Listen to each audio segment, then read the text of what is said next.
also participating in today's hearing. Mr. Burchett of Tennessee, Ms. Luna of Florida, Mr. Getz of Florida, Mr. Burleson of Missouri, Mrs. Ocasio-Cortez of New York, and Mr. Ogles of Tennessee. Without objection, so ordered. For today's subcommittee hearing, both the chair and ranking member will have 10 minutes for opening remarks. We may both be giving some of those minutes to other members of our party. I'm now going to recognize myself for 10 minutes. I'm actually going to try to get out of here in about 4, and then we'll give it to some of my friends over here. Good morning and welcome to the most exciting subcommittee in Congress this week, the Subcommittee on National Security, the Border, and Foreign Affairs, for discussion of unidentified anomalous phenomenon. I'd like to thank the brave military pilots and personnel, such as the witnesses on the panel today, for sharing their stories on how they have engaged UAPs, which has brought attention to this matter. Curiosity and speculation from all walks of life have generated interest in studying what UAPs are and what threats they may pose.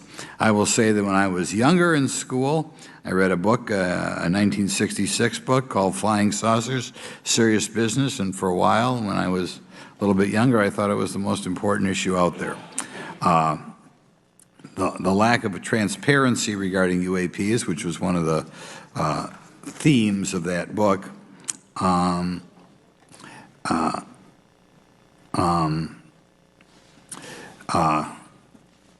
any event, it's led to interest in studying what UAPs are and what threats they pose. The lack of transparency regarding UAPs has fueled wild speculation and debate for decades, eroding public trust in the very institutions that are meant to serve and protect them, as is evidenced by the large number of people we have here.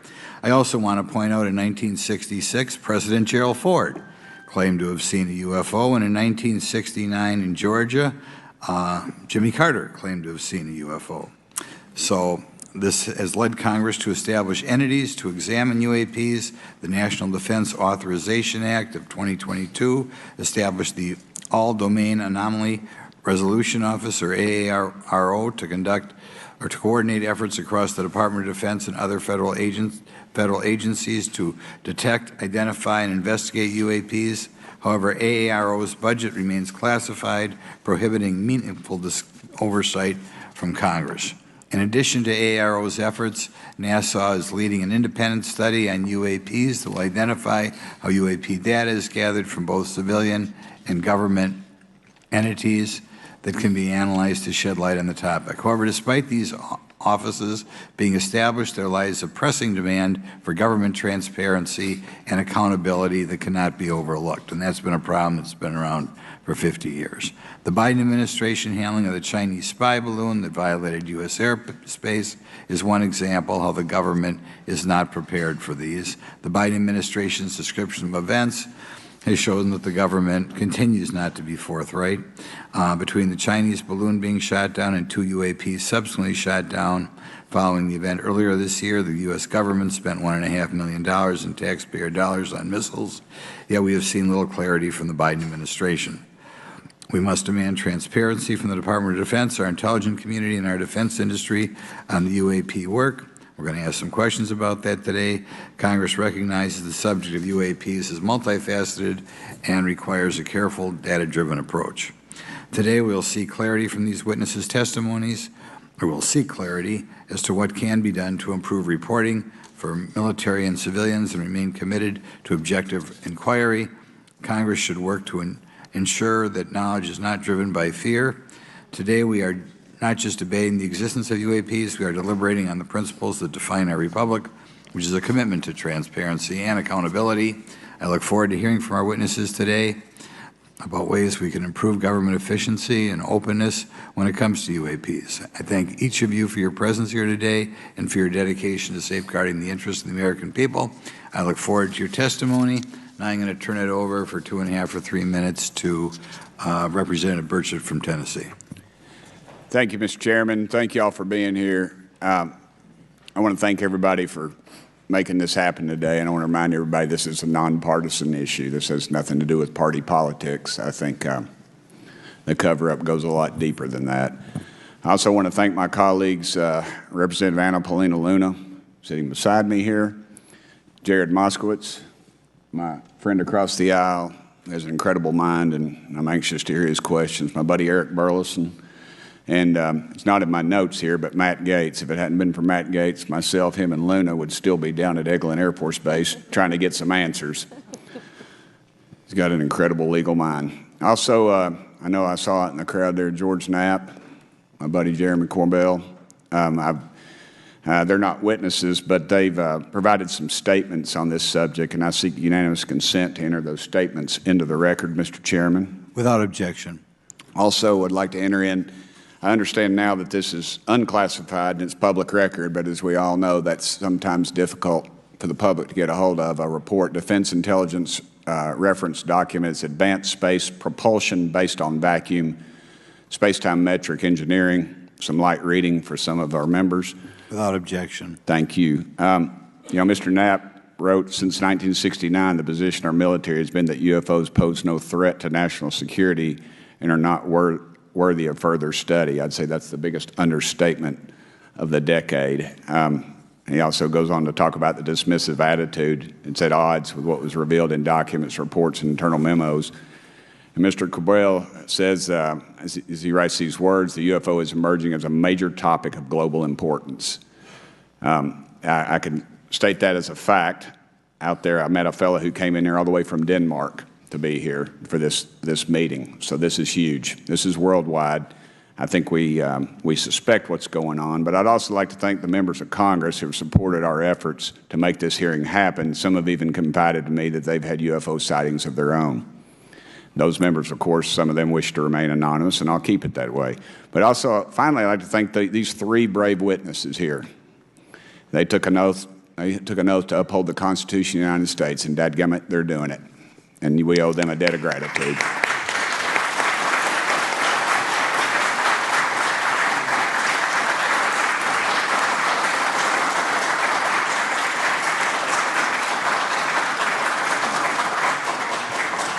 Y'all quit clapping. You're cutting in on my time.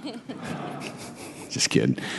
These folks, they've got nothing to gain from this, and I think you're going to find out that they've endured quite a few slings and arrows.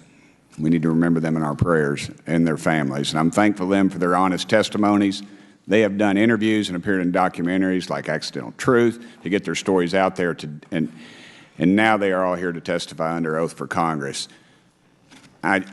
It's been so difficult to get here today. I've said, in the Baptist church, we'd say that the devil's in our way, and the devil has been in our way through this thing. We've run into roadblocks from members, from the intelligence community, the Pentagon. I proposed legislation to go in the FAA reauthorization that just said if an airline pilot has a sighting, that when he makes that report to the FAA, that it would come to Congress. But I was told that the intelligence community did not like that, and the amendment was not even heard in committee. I think it's time for this country to take back our country. We need to tell the folks at the Pentagon they work for us. Dadgummit, we don't work for them. And that's exactly the point. This is an issue of government transparency. We can't trust a government that does not trust its people. We're not bringing little green men or flying saucers into the hearing. Sorry to disappoint about half y'all. We're just going to get to the facts. We're going to uncover the cover-up, and I hope this is just the beginning of many more hearings and more people coming forward about this. And I yield back the remainder of my time. I think, is it to Representative Luna, Mr. Chairman, or is that? Yeah, we'll call Ms. Luna for her statement. The circumstances surrounding UAPs has captivated the attention of the American people for decades, ingrained in even the minds of our nation's leaders from Jimmy Carter to Barack Obama, Hillary Clinton to Donald Trump, Marco Rubio to Chuck Schumer, John Radcliffe to National Security Council officials. Yet from Roswell, New Mexico to the coast of Jacksonville, Florida, the sightings of UAPs have rarely been explained by the people who have firsthand accounts of these situations. This is largely due to the lack of transparency by our own government and the failure of our elected leaders to make good on their promises to release explanations and footage and mountains of overclassified documents that continue to be hidden from the American people. This isn't just how I feel. In fact, the American people largely believe that the government has actively covered up the truth about UAPs. One poll in particular found that 68% of Americans believe that the government is hiding information about UAPs and not being honest about what we know about them. And from my personal experience, I believe the same thing. Another poll found that nearly half Americans believe that the federal government is doing a very bad or somewhat bad job of dealing with reports of UFO sightings. As Representative Burchett just referenced on the FAA bill that just went through, you can tell that that's exactly happening. Considering the thousands of testimonies and videos taken on people's phones and eyewitnesses accounts made by credible witnesses such as doctors, pilots, scientists, and active duty service members, it is unacceptable to continue to gaslight Americans into thinking that this is not happening or that the potential of intelligent life forms exists other than humans. Even more alarming is the fact that these eyewitnesses are many times service members and have no assurance that their lives will not be negatively impacted or even harmed by their experiences. In being an active duty service member working on an airfield, I've had conversations with many pilots where they were in fear of coming forward for retribution and or being taken off flight status. How do we know this? Because the government has said nothing to assure us otherwise. They have also did nothing to calm the concerns of over 20% of Americans who have reported to have seen UFOs or UAPs. We are simply told not to question the government and that the government has it under control. Today is the first hearing of its kind where we will attempt to get down to the bottom of what is actually happening with UAPs. But we will hear from people who have had personal sightings rather than Pentagon bureaucrats who have always been sent to stonewall our investigations. Just so that the press knows and the people know, we were even denied access to a classified briefing in a SCIF prior to this hearing due to the amount of hoops that we had to jump through to grant temporary clearance to witness Grusch, who has knowledge of classified information. It is time to have an open-minded discussion on this topic, to hear the evidence and understand the magnitude of what this means, not just for our nation, but for humanity. Thank you, Chairman. I yield back the rest of my time. Thank you very much, and I'd like to thank you and Mr. Burchett for bringing this topic to my attention. Now we'll recognize National Security Subcommittee Ranking Member Garcia for 10 minutes. Well, thank you, Mr. Chairman, and I want to thank first our witnesses for joining us today. I want to begin by thanking you all for your service to our country and for sharing your voices today and your courage to be here as well. To Mr. Graves, particularly grateful to you to spend some time that we had for you to share with candor some of your experiences, so I appreciate that as well. I do want to thank all the members of our subcommittee today and also those that are here and have waved on for their incredible interest in this issue, particularly to Congressman Burchett. I know that your leadership has brought us to this place today, and I want to thank you for that, as well as everyone else that's been engaged in this work. I also want to thank the oversight staff, who I know has been working very hard to ensure that today's hearing is serious, that it's transparent, and that it also provides appropriate answers, as our oversight body always demands. Now, it's really important that we're here in a bipartisan way to have this conversation, which really, to the heart of it, is about national security and key to the subcommittee's core purpose. This is the subcommittee on national security of the Oversight Committee. Now, our witnesses will testify today that UAPs have posed a serious safety threat, and we must understand this. More broadly, we're dealing with real questions that get to the heart of our faith in government. Faith in our institutions, as we all know, is at an all-time low. Partisanship and alternative facts make it too easy to doubt narrative or our institutions. But this hearing will offer the public unique perspectives, building on years of reporting by both federal agencies and the independent media. Now, some of the earliest reporting on this issue was a groundbreaking 2017 New York Times report, which revealed research, as we know now, on unidentified anomalous phenomena, as many call UFOs, by the Defense Intelligence Agency. Mr. Graves and Commander Fravor's experiences with UAPs have also been documented by the public, not just by the New York Times, but CNN and many other national news outlets. Now, the Office of the Director of National Intelligence has published public reports documenting UAPs, and on June 9, 2022, NASA announced that the agency is commissioning a study to, of course, examine unidentified anomalous phenomena. Now, the sheer number of reports, whistleblowers, and stories of unidentified anomalous phenomena should raise real questions and warrant investigation and oversight, and that's why we are here today. Now, pilots have reported encounters for years. Now, because of the stigma around reporting these incidents, we still don't have a complete picture of actually what's going on, particularly as our witnesses will testify on the civilian side, and that is a real problem that we have today in the country. Now, it's very important that we show that Democrats and Republicans in Congress can come together in a bipartisan way to cut through misinformation and to look at the facts in a serious and thoughtful manner. If we are to advance oversight and public disclosure, we must also gain the broad support of the public. We will succeed getting facts out to the public faster if there is a broad public support as part of the process. Now, I understand fully the Department of Defense is hesitant to share information that could also undermine our national security by revealing information on the capabilities of our own aircraft, our sensors, and other sensitive material. At the same time, many people believe that we're withholding information from them, and that is dangerous also. I believe in openness and transparency. That is also the role of Congress, and I want to trust that the American people will be able to weigh the evidence and make up their own minds. Now, we have incidents where sensors, sometimes even multiple types of sensors, detect things that we cannot explain. UAPs, whatever they may be, may pose a serious threat to our military or civilian aircraft, and that must be understood. Now, my career and training as a longtime and career educator and teacher and researcher tell me that we should never rule anything out. We know that our space, of course, is vast and undiscovered.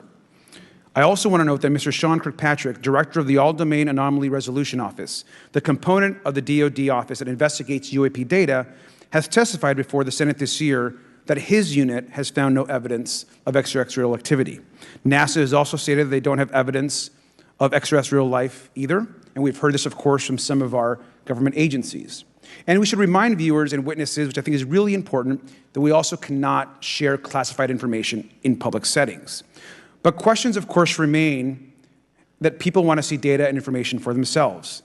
The enormous interest in the hearing today underscores the importance of a fair and open look at the evidence from witnesses who can share their unique perspectives. Now, I know I certainly have a lot of questions, and I know that all the members of our committee do as well. We should come to this hearing with an open mind, and we should not let our existing ideas restrict us on either side. I hear over and over from many agencies the stigma around reporting and investigating UAPs prevents us from getting real answers. We know that whistleblowers have reported harassment, intimidation, or stigma as well, and this is not acceptable. If people can't report incidents which would have national security or safety implications, then that also has serious consequences for us. As ranking member of this subcommittee, I know my job would be completely impossible if whistleblowers or others feel intimidated to come before this committee. We can't be afraid of asking questions, and we can't be afraid of the truth. I'm proud to say that this hearing builds upon bipartisan work by members of the House and Senate dating many years back, which has sought to increase awareness within the Department of Defense and to mandate more of Congress of UAPs. We know the Senate is taking up an amendment to their defense authorization bill, which will create a commission with broad declassification authority, and we should all agree that that is an important step. Members of both parties and senior officials in multiple administrations have taken an interest in this issue, and we're proud to carry and build that confidence in the American people. This hearing will also not be the end of this discussion, but a new chapter and start to years and years of work that many folks, both in the public and within government, have been working on. We should encourage more reporting, not less, on UAPs. The more we understand, the safer we will be. We will hear testimony from witnesses today with a long record of service to the American people and with subject matter expertise. Our witnesses have a unique opportunity to share their perspective, insights, and their experiences with the American people. And I encourage all of my colleagues to engage with these difficult questions with an open mind and to follow the facts on behalf of our country. I also just want to say more broadly that we should look at this hearing and believe that everything is on the table as it relates to UAPs. I think an open mind is absolutely the best. I want to yield the 2.5 minutes, the remainder of my time, to the representative from Florida, Representative Moskowitz, for an opening statement. He also has been very much engaged in this issue, and I want to thank him for his leadership. Congressman. Thank you, Ranking Member Garcia. Thank you, Mr. Chairman. I want to thank Tim Burchett and Anna Paulina Luna for their leadership in pushing this hearing forward. I want to thank, obviously, committee staff and their staff working on this on a bipartisan basis because many Americans are deeply interested in this issue, and it shouldn't take the potential of non-human origin to bring us together. Additionally, I want to thank the witnesses for coming forward to share your perspectives, your thoughts, and the sightings of UAPs. Unlike other hearings many times in Congress, you're not here to help a political party, but you're here to share information with the American people. And it's not something that is just going on in this administration. It's something that's spanned many administrations. For decades, many Americans have been fascinated by objects mysterious and unexplained, and it's long past time that they got some answers. The American public has a right to learn about technologies of unknown origins non-human intelligence, and unexplainable phenomena. Those are not the words of a UFO Twitter account. Though that is a direct quote from Majority Leader Chuck Schumer, that the American public has a right to learn about technologies of unknown origins, non-human intelligence, and unexplainable phenomena. In an interview with Fox News, recent former Director of National Intelligence John Radcliffe confirmed the U.S. government is aware a lot more sightings of UAPs, and that they have not made that information public. I quote, "There are a lot more sightings that have not been made public," Radcliffe said to Fox News. For me, this hearing is about transparency. We unfortunately live in a time in which many people distrust government and our institutions. And overclassification of information away from the American public or even Congress contributes to today's politics. The American people have regular questions. What are UAPs? How come the media doesn't report more on them? Are they foreign adversaries? Are they U.S. technology? Are they something else? They ask themselves, how come when a Russian jet shoots flares at one of our drones, we have perfect pictures and videos to show the American people and the world, but when it comes to UAPs, nothing? Of course, we must always protect our national security to maintain our superiority, like when stealth helicopters were only rumored to exist, but were used in the Osama bin Laden raid in 2011. But we can't allow that to be used as a shield to keep the American people completely in the dark from basic truths. The American people deserve to hear more about special access programs. Congress has a right to know if there's any unsanctioned weapons development. Satellite imagery that has not been provided to Congress. Congress created the All-Domain Resolution Office in the NDAA of 2022. In its initial analysis, there are 171 uncharacterized UAP reports, and this is the words from the report, that appear to have demonstrated unusual flight characteristics or performance capabilities. I believe more information is known about the 171 instances. It's time for Congress to reinsert ourselves. I call on our military leaders and intelligence officials to release more information to the American people about UAPs. And to our military leaders, if there's nothing to conceal, let Congress go to Wright-Patterson Air Force Base, the Dugway Proving Ground, or even Groom Lake in Nevada. We should have disclosure today. We should have disclosure tomorrow. The time has come. Thank you, Ranking Member. Thank you, Mr. Moskowitz, and I would yield back now to our chairman. Thank you. Right, now I'd like to introduce our witnesses. Our first witness is Lieutenant Ryan Graves.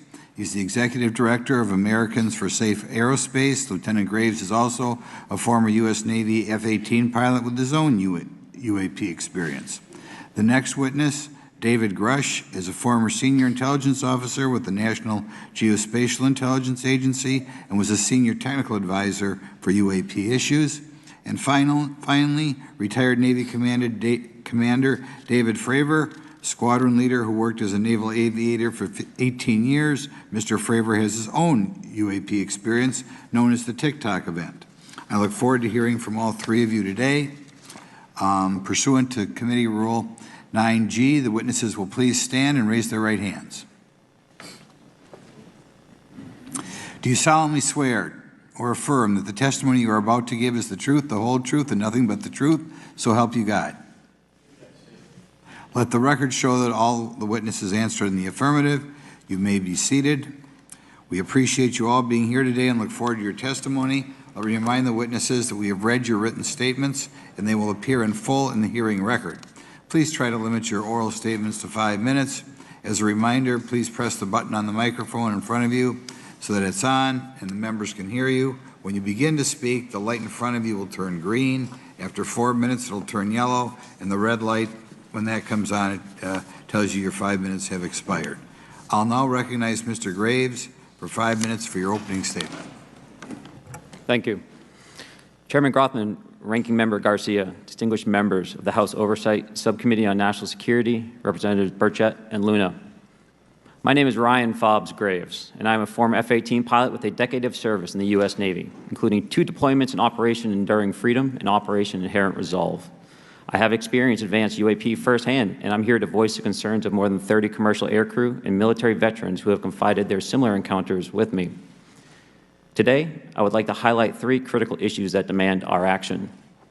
As we convene here, UAP are in our airspace, but they are grossly underreported. These sightings are not rare or isolated, they are routine.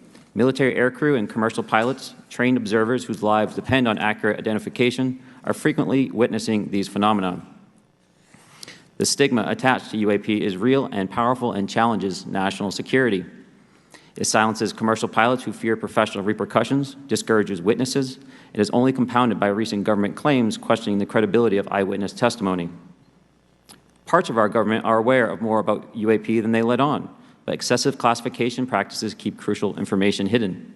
Since 2021, all UAP videos are classified as secret or above.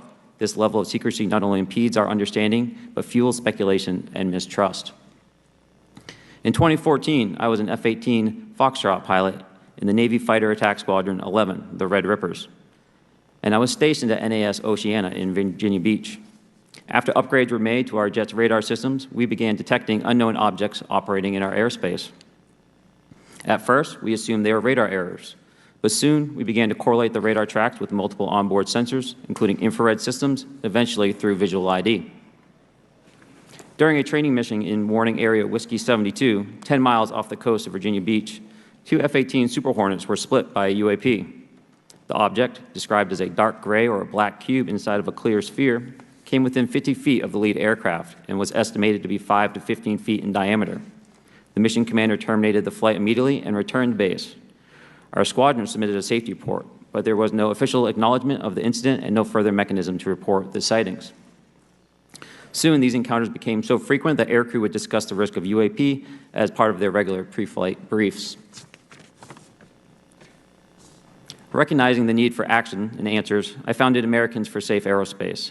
The organization has since become a haven for UAP witnesses who were previously unspoken due to the absence of a safe intake process. More than 30 witnesses have come forward, and almost 5,000 Americans have joined us in the fight for transparency at safeaerospace.org. The majority of witnesses are commercial pilots at major airlines. Often, they are veterans with decades of flying experience. Pilots are reporting UAP at altitudes that appear above them at 40,000 feet, potentially in low Earth orbit or in the gray zone below the Kármán line, making inexplainable maneuvers like right-hand turns and retrograde orbits or J-hooks. Sometimes these reports are reoccurring, with numerous recent sightings north of Hawaii and in the North Atlantic. Other veterans are also coming forward to us regarding UAP encounters in our airspace and oceans. The most compelling involve observations of UAP by multiple witnesses and sensor systems. I believe these accounts are only scratching the surface, and more will share their experiences once it is safe to do so. In closing, I recognize the skepticism surrounding this topic. If everyone could see the sensor and video data I witnessed, our national conversation would change. I urge us to put aside stigma and address the security and safety issue this topic represents. If UAP are foreign drones, it is an urgent national security problem. If it is something else, it is an issue for science. In either case, unidentified objects are concerned for flight safety. The American people deserve to know what is happening in our skies. It is long overdue. Thank you. Mr. Grusch? Mr. Chairman, ranking members and congressmen, thank you. I'm happy to be here. This is an important issue, and I'm grateful for your time. My name is David Charles Grusch. I was an intelligence officer for 14 years, both in the U.S. Air Force, both active duty Air National Guard and Reserve at the rank of major, and most recently from 2021 to 2023, at the National Geospatial Intelligence Agency, NGA, at the GS-15 civilian level, which is the military equivalent of a full bird colonel. I was my agency's co-lead in unidentified anomalous phenomena and transmedium object analysis, as well as reporting to the UAP task force, UAPTF, and eventually, once it was established, the All-Domain Anomaly Resolution Office, AARO. I became a whistleblower through a PPD-19 urgent concern filing in May 2022 with the Intelligence Community Inspector General. Following concerning reports from multiple esteemed and credentialed current and former military and intelligence community individuals that the U.S. government is operating with secrecy above congressional oversight with regards to UAPs. My testimony is based on information I've been given by individuals with a long-standing track record of legitimacy and service to this country, many of whom also have shared compelling evidence in the form of photography, official documentation, and classified oral testimony to myself and my various colleagues.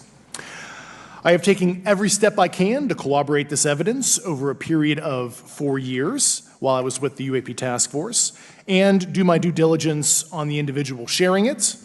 This is because of these steps, I believe strongly in the importance of bringing this information before you. I am driven by a commitment of both to truth and transparency, rooted in our inherent duty to uphold the United States Constitution and protect the American people. I'm asking Congress to hold our government to this standard and thoroughly investigate these claims. But as I stand here under oath now, I am speaking to the facts as I've been told them.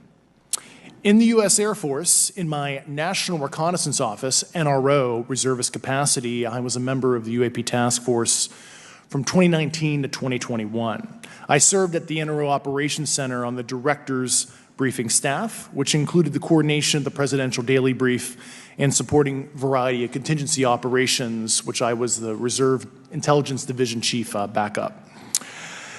In 2019, the UAP Task Force Director asked me to identify all special access programs and controlled access programs, also known as SAPs and CAPs, we needed to satisfy our congressionally mandated mission, and we were direct report at the time to the DepSecDef.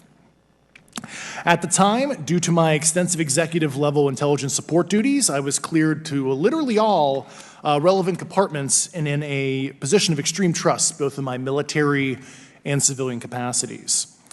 I was informed in the course of my official duties of a multi-decade UAP crash retrieval and reverse engineering program, to which I was denied access to those additional read-ons when I requested it. I made the decision, based on the data I collected, to report this information to my superiors and multiple inspectors general, and in effect becoming a whistleblower. As you know, I've suffered retaliation for my decision, but I am hopeful that my actions will ultimately lead to a positive outcome of increased transparency. Thank you, and I'm happy to answer your questions. Thank you. Commander Fravor? Thank you. Thank you, Mr. Chairman, Congressmen, Congresswomen. I want to first thank you for the invitation to speak to the committee on the UAP topic that has been in the news for the past 6 years and seems to be continuing to gain momentum. As you know, my name is David Fravor. I'm a retired commander in the United States Navy. In 2004, I was a commanding officer of Strike Fighter Squadron 41, the world-famous Black Aces. We were attached to Carrier Wing 11, stationed on board the USS Nimitz, and had begun a 2-month workup cycle off the coast of California. On this day, we were scheduled for a 2v2 air-to-air training with the USS Princeton as our control. When we launched off Nimitz, my wingman was joining up. We were told that the training was going to be suspended and we were going to proceed with real-world tasking. As we proceeded to the west, the air controller was counting down the range to an object that we were going to, and we were unaware of what we were going to see when we arrived. The controller had told us that these objects had been observed for over 2 weeks, coming down from over 80,000 feet, rapidly descending to 20,000 feet, hanging out for hours, and then going straight back up. For those who don't realize, above 80,000 feet is space. We arrived at the location at approximately 20,000 feet, and the controller called merge plot, which means that our radar blip was now in the same resolution cell as the contact. As we looked around, we noticed that we saw some whitewater off our right side. It's important to note that the weather on this day was as close to perfect as you could ask for off the coast of San Diego. Clear skies, light winds, calm seas, no whitecaps from waves. So the whitewater stood out in a large blue ocean. All 4 of us, because we were in F-18Fs, so we had pilots and Wizzo in the back seat, looked down and saw a white tic-tac object with a longitudinal axis pointing north-south and moving very abruptly over the water like a ping-pong ball. There were no rotors, no rotor wash, or any sign of visible control surfaces like wings. As we started clockwise towards the object, my Wizzo and I decided to go down and take a closer look with the other aircraft staying in high cover to observe both us and the tic-tac. We proceeded around the circle about 90 degrees from the start of our descent, and the object suddenly shifted its longitudinal axis, aligned it with my aircraft, and began to climb. We continued down another 270 degrees, nose low, where the Tic Tac, or we considered 270 degrees to where, and we went nose low to where the Tic Tac would have been. Our altitude at this point was about 15,000 feet, and the Tic Tac was about 12,000. As we pulled nose onto the object, within about a half mile of it, it rapidly accelerated in front of us and disappeared. Our wingmen, roughly 8,000 feet above us, lost contact also. We immediately turned back to see where the whitewater was at, and it was gone also. So as you started to turn back towards the east, the controller came up and said, "Sir, you're not going to believe this, but that thing is at your cap point, roughly 60 miles away in less than a minute." You can calculate the speed. We returned to Nimitz. We were taking off our gear. We were talking to one of my crews that was getting ready to launch. We mentioned it to them, and they went out and luckily got the video that you see, that 90-second video.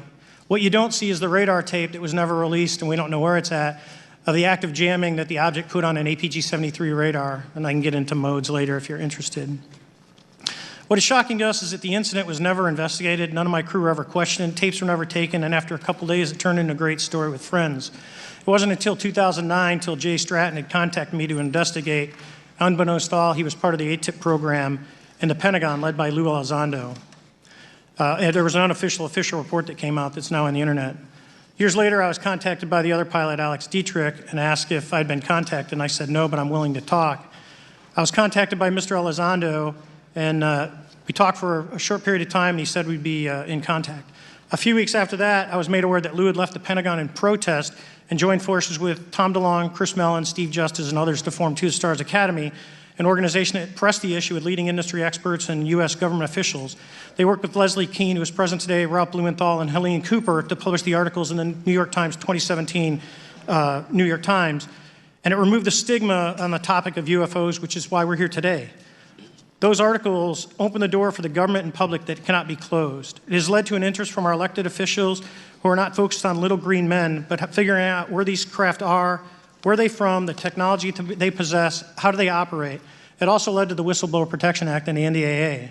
There are multiple witnesses coming forward to say that have firsthand knowledge, and Mr. Grusch just covered that. What concerns me is that there's no oversight from our elected officials on anything associated with our government processing or working on craft. Believe it not from this world.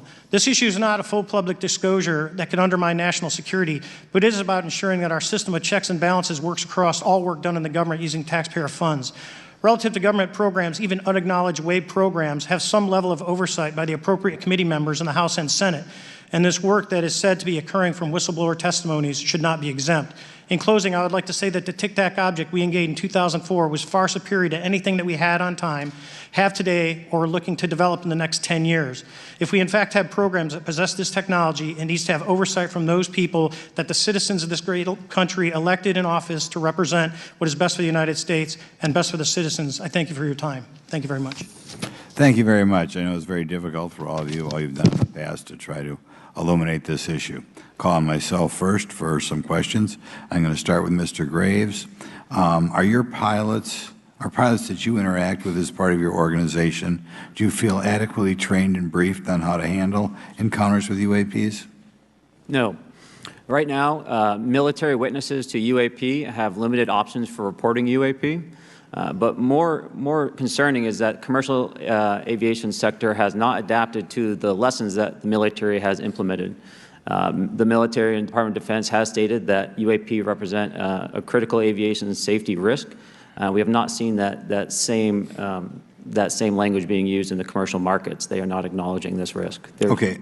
What steps do you think you have to be taken to improve a pilot's UAP reporting, be it military or commercial? Right now, we need a system where pilots can report without fear of losing their jobs. There is a fear that the stigma associated with this topic is going to lead to professional repercussions, either through management or perhaps through their yearly physical check. So having a secure system, reducing the stigma, and making this information available through the public is going to reduce the concerns that aircrew have. Could you just give me a little idea of the degree to which reports in the past are not made public right now? Well, I don't think there has been a proper reporting system to gather those reports and thus not report them. So to answer your question, I think there is a dearth of data due to the fact that the reporting has been limited up to this time. Could you tell me why you believe it's, kind of to play the devil's advocate, a reason why some of this stuff should not be available to the public? There's certainly some national security concerns when we use our advanced sensors in our tactical jets to be able to identify these objects. However, there's no reason that the objects themselves would be classified. I would be curious to see how the security classification guideline actually spells out the different nuances of how this topic is classified from the perspective of UAP, not national security. I'll give you a follow-up on that. Assuming that there are reasons why not all this should be made public, this has been around for a long period of time. Can any of the three of you think of any reason why anything related to UAPs, say 15 years and back, should not be immediately made public? I think one of it is acknowledging a vulnerability, both from a collection and I'll just say a countermeasure perspective. So it's that we haven't cracked for many years. Yeah. Even say 20 years back. Is there any reason why, when you go back that far, things shouldn't be made public? Unless it shows a specific national security vulnerability as it relates to a weakness in a particular defense system. Oh, okay, Mr. Fravor, the TikTok incident that you were engaged occurred in 2004. What kind of reporting took place after that incident? None. We had a standard debrief where the backseaters went down to our carrier intel center and briefed what had happened, and that was it. No one else talked to us, and I was in the top 20 in the battle group. No one came. The captain was aware, the admiral was aware, nothing was done. Your commanding officers provide any sort of justification? No, because I was the commanding officer of the squadron, so no. Was this incident the only UAP event that you encountered while you were a pilot? Yes, it was. Okay. This is for any one of you. Based off of each of your experiences and observations, do you believe UAPs pose a potential threat to our national security? I'll do it. Yes, and here's why. The technology that we faced was far superior than anything that we had, and you could put that anywhere. If you had one, you captured one, you reverse engineered it, you got it to work, you're talking something that can go into space, go someplace, drop down in a matter of seconds, do whatever it wants, and leave, and there's nothing we can do about it. Nothing. Okay. You two? Well, I would also like to add, from a commercial aviation and military aviation perspective, we deal with uncertainty in our operating space as a matter of our professional actions. Identifying friend from foe is very important to us. And so when we have unidentified targets and we continue to ignore those due to a stigma or a fear of what it could be, that's an opening that our adversaries can take advantage of. What steps should be taken to better understand and respond to UAP encounters in the interest of national security? There needs to be a location where this information is centralized for processing, and there needs to be a two-way communication loop so the operators on the front end have a feedback and can get best practices on how to process information, what to do, and to ensure that their reporting is being listened to. Right now, there is not a lot of back and forth. Mr. Grusch, in your complaint to the Intelligence Community Inspector General, you claim that you believe information is being hidden. What kind of information do you think was hidden, and do you think it should remain hidden? Yes, I can speak to that very briefly in an unclassified manner. As you know, the preponderance of my complaint was classified to the intelligence communities. Both material acquisition and exploitation activity, also baselining the UAPs but not sharing it with intelligence professionals that are actually doing step briefs to pilots, that kind of information. Yeah. Okay. Thank you very much. Now we'll go to Mr. Garcia. Thank you. Again, thank you all for your service and for testifying today. Want to just talk about the UAPs as it relates to what we're seeing in the pilots' interaction with UAPs.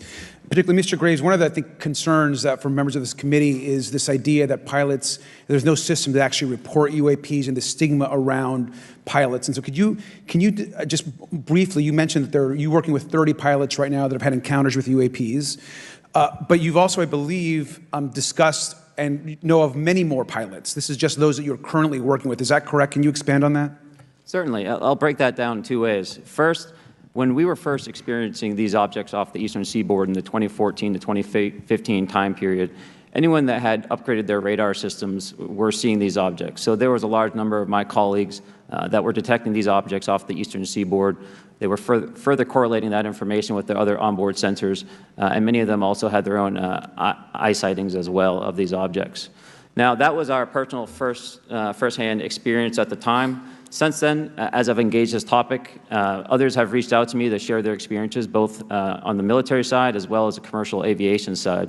On the military aviation side, veterans that have recently got out have shared their stories and have expressed how the objects we were seeing in 2014, 2015 continued all the way to 2019, 2020, and beyond. And so it became a generational issue for naval aviators on the eastern seaboard. This was something we were briefing to new students. This is something that was included in the notice to airmen to ensure that there was no accidents. And now with commercial aviators, they are reaching out because they're having somewhat similar experiences as our military brothers and sisters, but they do not have any reporting system that they can send us to. And let me just add, both to Mr. Fravor as well as Mr. Graves, not having this system for reporting, would you both agree that is harmful to not just our national security interests, but to understand this phenomenon of what's happening with UAPs? I think it's a travesty that we don't have a system to correlate this and actually investigate. So if you took the East Coast, there's coastal radars out there that monitor our air defense identification zone, so out to 200 miles. They can track these, so when you see them, they could actually go and pull that data and get maneuvering. And instead of just having the airplanes, there's other data sources out there. And I've talked to other government officials on this. So you need a centrally located repository that these reports go to.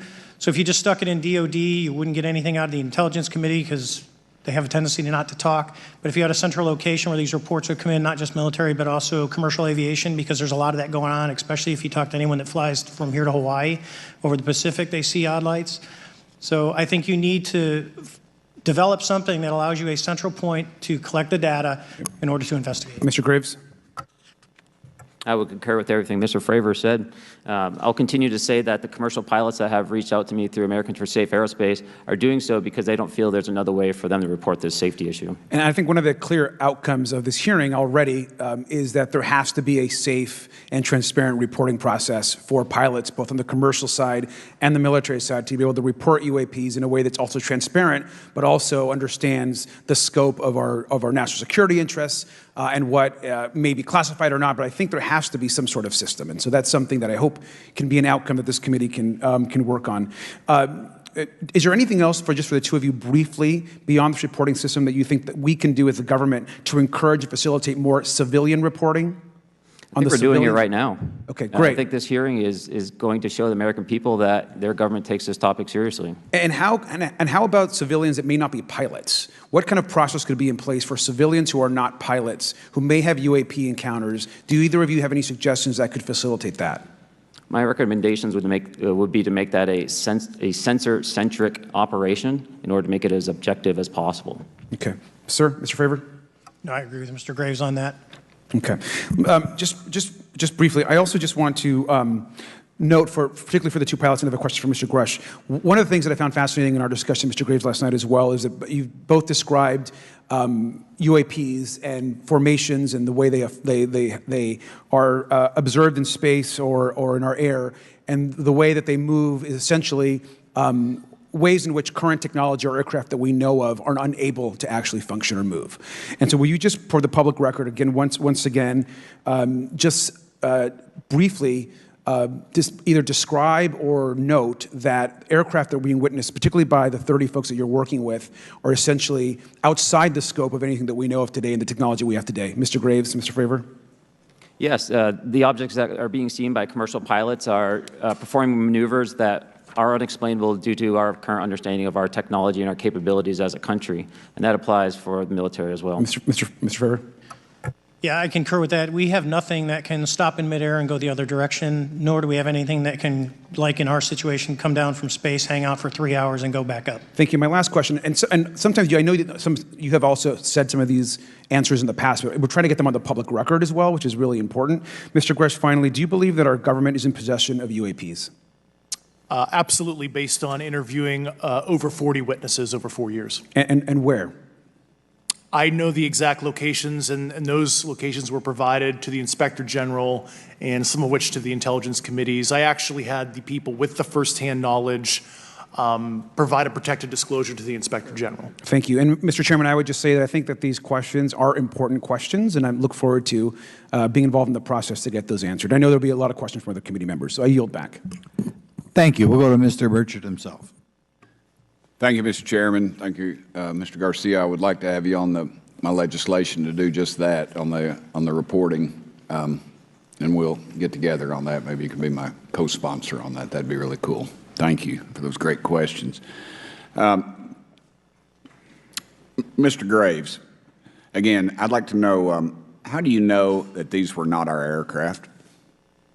Some of the behaviors that we saw in a working area, we would see these objects being at 0.0 Mach, that's 0 airspeed, over certain pieces of the ground. So what that means, just like a river, if you throw a bobber in, it's going to float downstream. These objects were staying completely stationary in Category 4 hurricane winds. These same objects would then accelerate to supersonic speeds, 1.1, 1.2 Mach, and they would do so in very erratic and quick behaviors that I don't have an explanation for. Okay. Have you spoken to commercial and military pilots that have seen these off of our East Coast? I have. Okay. Mr. Fravor, I noticed that in the Tic Tac video, it's Tic Tac like the candy, not TikTok like the Chinese Communist app. That's correct. Yes, sir. I just want to make that because my daughter corrected me on that and called me a boomer and said, "Hey, boomer," and I said, "No, baby, it's Tic Tac like the candy. You're going to have to just look it up." And but now I would also like to say today is a day of many firsts. It's a miracle that we're having this meeting, and it's also a miracle that my wife has put up with me for 9 years today. Today is my anniversary, so I want to tell my wife happy anniversary and that I love her very much. As she likes to say, this 9 years have been the best 2 years of her life. So thank you. Mr. Fravor, what astonished you the most about the flight capabilities of these Tic Tac, very briefly? The performance, absolute performance. It was. And you're not aware of any other objects that anybody in the world has, in this world, that has those capabilities? No, I think it's far beyond actually our material science that we currently possess. Are you aware of any other reconnaissance platforms that have tracked or recorded the Tic Tac's maneuvers, maybe the NORAD system or any of the others? I am not. Okay. Mr. Grusch, thank you for being here, brother.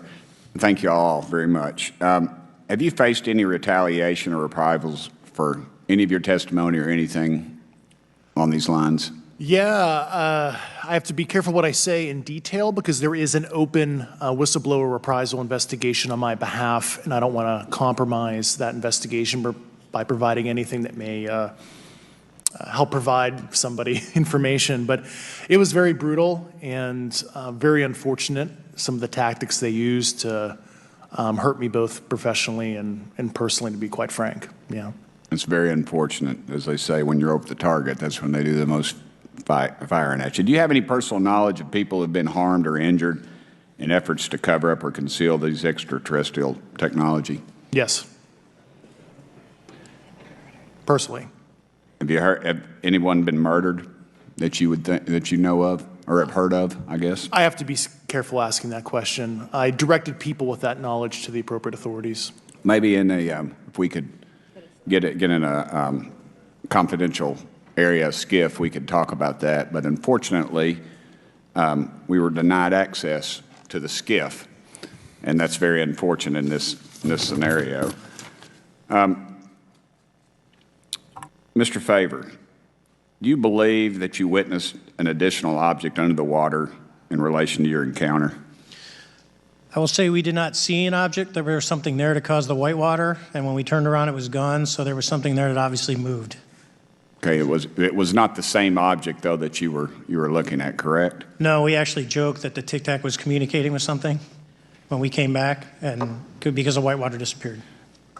We were in another instance. We're told about the capabilities of a jamming during viewing of when there were some people chasing some of these objects. Did you experience any of that jamming or interrupting your radar or weapons system?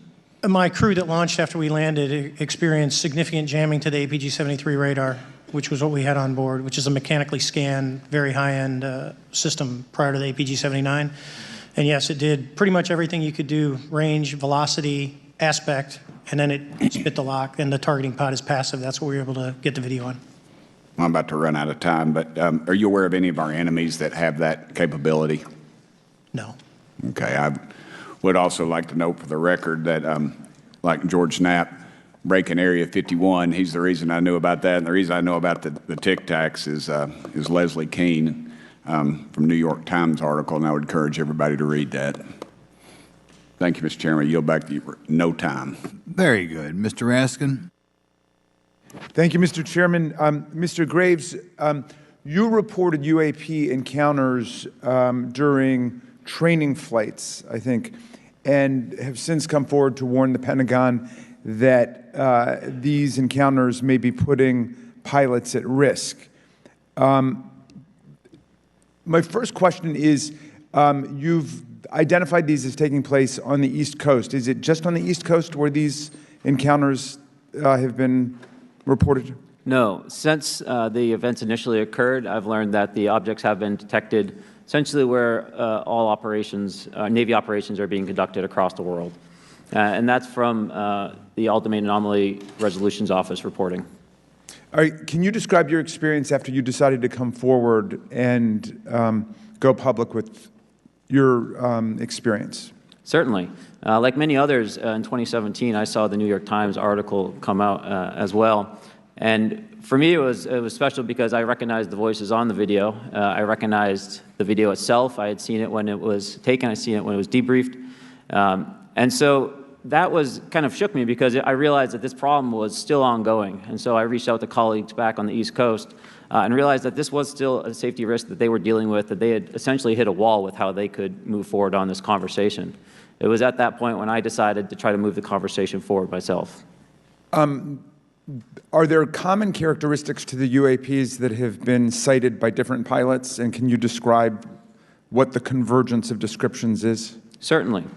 We were primarily seeing dark gray or black cubes inside of a clear sphere. I'm sorry, dark gray or black cubes?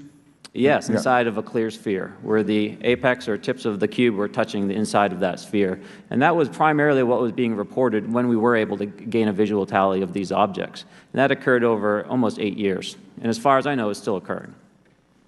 I take it that you're arguing what we need is real transparency in a reporting system so we can get some clarity on what's going on out there, because there are many pilots in your situation, but we should have a way of developing a systematic inventory of all of such encounters. Is that right? Yes, and I think we need both transparency and the reporting. We have the reporting, but we need to make sure that information can be promulgated to commercial aviation as well as the rest of the populace.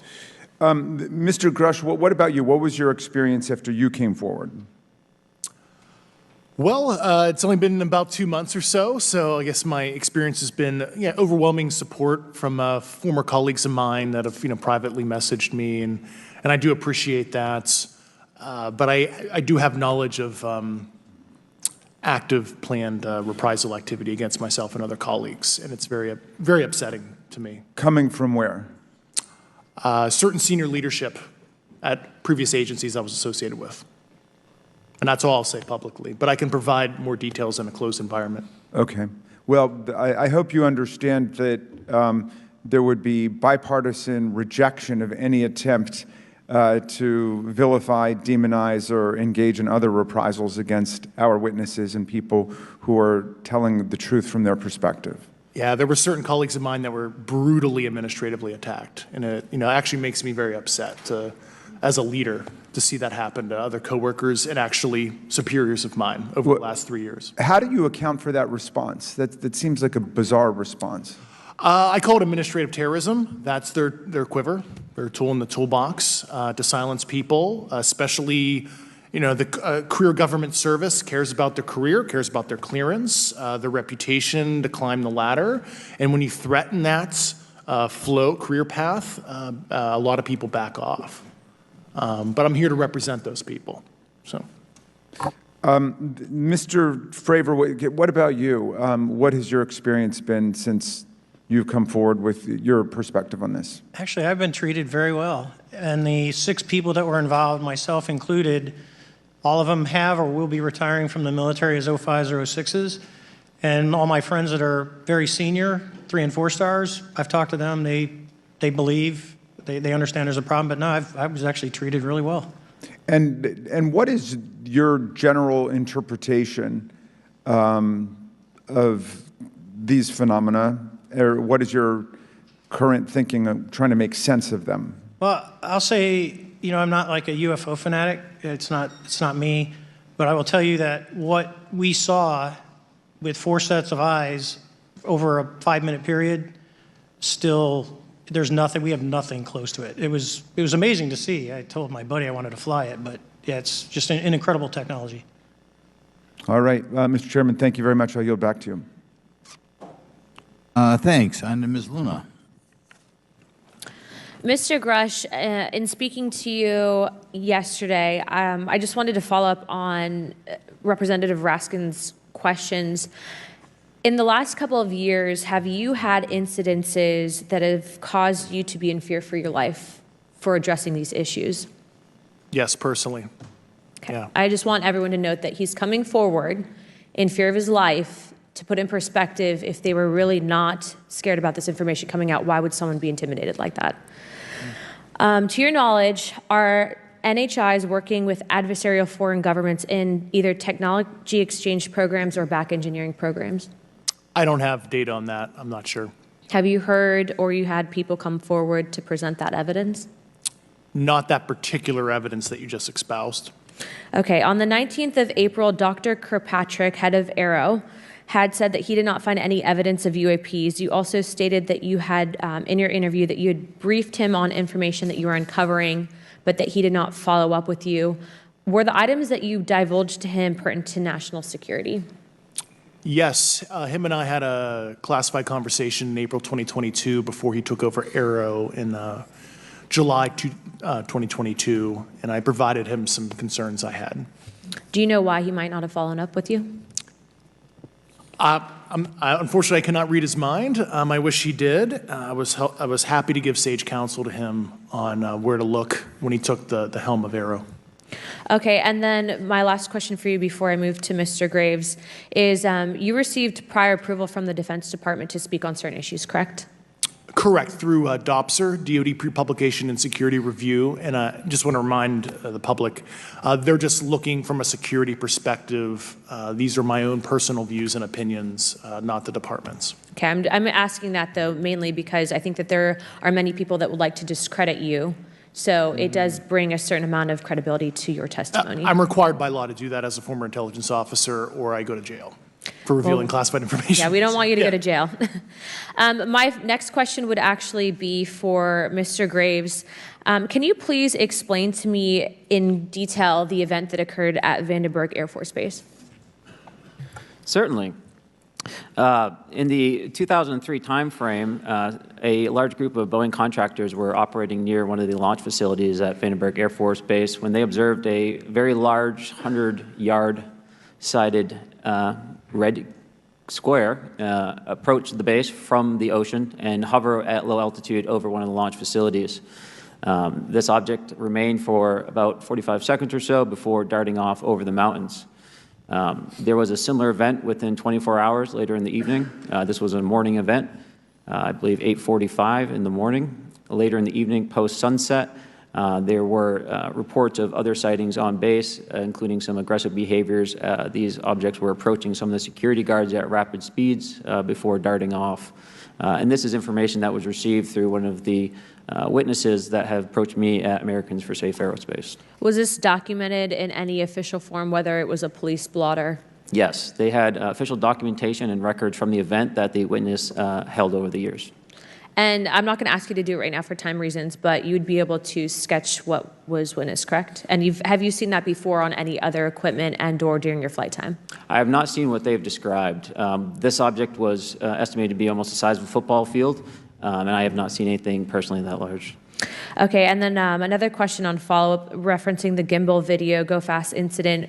Can you just clarify, because to our understanding, the footage was actually cut off at a certain point, but what happens at the end of that video, just for those Americans specifically that are wanting to know about the rest of that footage? Certainly. There was some uncertainty or instability with the object. It seemed to rock a bit, and that's the last I had seen of the video. Much of the data that I would recommend be analyzed would consist of radar data that would provide precise kinematics on the object, as well as the fleet of objects that were operating nearby.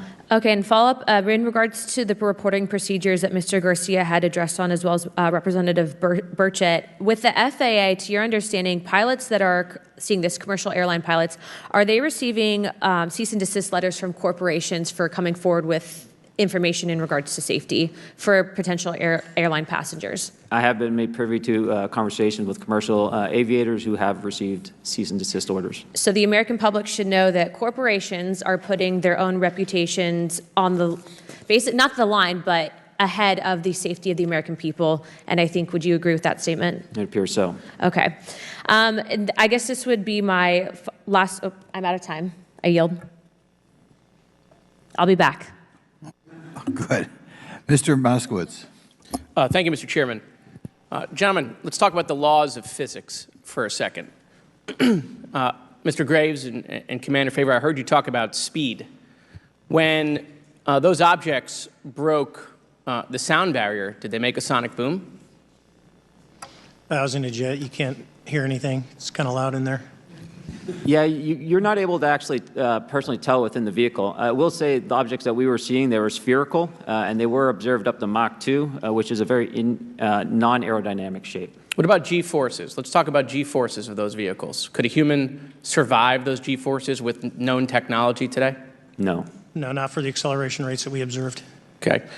What about what they look like? How close did you get? Did you see a seam or a rivet or a section? And what I mean is, obviously, the jets you're flying have all those things. Did these objects have those? Do you want to go, Ryan? I didn't have the detail to be able to tell that. So we got within a half mile of Tic Tac, which people say that's pretty far, but in airplanes, that's actually relatively close. No, it was perfectly white, smooth, no windows, although when we did take the original FLIR video that is out there, when you put it on a big screen, it actually had two little objects that came out of the bottom of it. But other than that, no windows, no seams, no nothing. Mr. Grusch, as a result of your previous government work, have you met with people with direct knowledge or have direct knowledge yourself of non-human origin craft? Yes, I personally interviewed those individuals. Mr. Grusch, as a result of your previous government work, have you met with people with direct knowledge or have direct knowledge yourself about ATs, advanced technologies that the U.S. government has? Based on conventional advanced tech, I was briefed to the preponderance of the Defense Department's both space and aerospace compartmented programs, yeah. Do you have knowledge or do you have reason to believe that there are programs in the advanced tech space that are unsanctioned? Yes, I do. Okay. Yeah. And when you say that they're above congressional oversight, what do you mean? Complicated question. So there's, some, I would call it abuse here. So congressional oversight of conventional special access programs. So I'll use Title 10, so DOD as an example, right? So 10 U.S. Code Section 119 discusses congressional oversight of SAPs, discusses the DepSecDef's ability to waive congressional reporting. However, the Gang of Eight is at least supposed to be notified if a waived or waive bigoted unacknowledged SAP is created, and that's public law. Well, so that how does, I don't want to cut you off, but how does a program like that get funded? I will give you generalities. I can get very specific in a closed session, but misappropriation of funds and does that mean self-fund. Does that mean that there is money in the budget that is said to go to a program, but it doesn't, and it goes to something else? Yes, I have specific knowledge of that. Yep. Do you think U.S. corporations are overcharging for certain tech they're selling to the U.S. government, and that additional money is going to programs? Correct, through something called IRAD. Okay. Satellite imagery. Let's talk about satellite imagery. We have satellites all over the place, some that we're aware of and many that we're not aware of, right? We're taking pictures of everything at every point and second. Mr. Grusch, are you aware, do you have direct knowledge, or have you talked to people with direct knowledge that there are satellite imagery of these events? That was one of my primary tasks at NGA, since we process, exploit, and disseminate that kind of information. I've seen multiple cases, some of which, to my understanding, and of course I left NGA in April, so that's my information cutoff date. But I personally reviewed both what we call overhead collection and from other strategic and tactical platforms that I could not even explain prosaically. And I have a degree in physics, by the way, as well. And I am aware that you guys have not seen these reports, unfortunately. And I don't know why. Do you have direct knowledge, or you've spoken to people with direct knowledge that this imagery applies to crash sites, crash imagery? I can't discuss that in an open session. Okay. Do you have any information that the U.S. government is involved in a disinformation campaign to deny the existence of certain UAPs? I can't go beyond what I've already stated publicly in my News Nation interview because it touches other sensitivities. Okay. I'll yield the balance of my time back. Thank you, Mr. Chairman.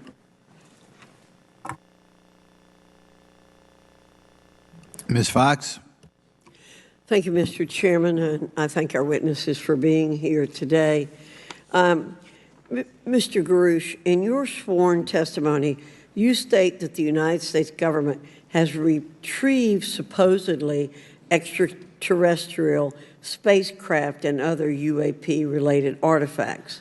You go so far as to state that the U.S. is in possession of, quote, non-human spacecraft, end quote, and that some of these artifacts have circulated with defense contractors. Several other former military and intelligence officials have come forward with similar allegations, albeit in non-public settings. However, Dr. Sean Kirkpatrick, the director of AARO, previously testified before Congress that there has been, and I quote, no credible evidence thus far of extraterrestrial activity or of, quote, off-world technology brought to the attention of the office. To your knowledge, is that statement correct? It's not accurate. I believe Dr. Kirkpatrick mentioned he had about 30 individuals that have come to Aero thus far. A few of those individuals have also come to Aero that I also interviewed, Okay. and I know what they provided Dr. Kirkpatrick and their team. Okay. I was able to evaluate Okay, that information. I need to go on. Sure. But my understanding that his statement is accurate, came from a direct quote.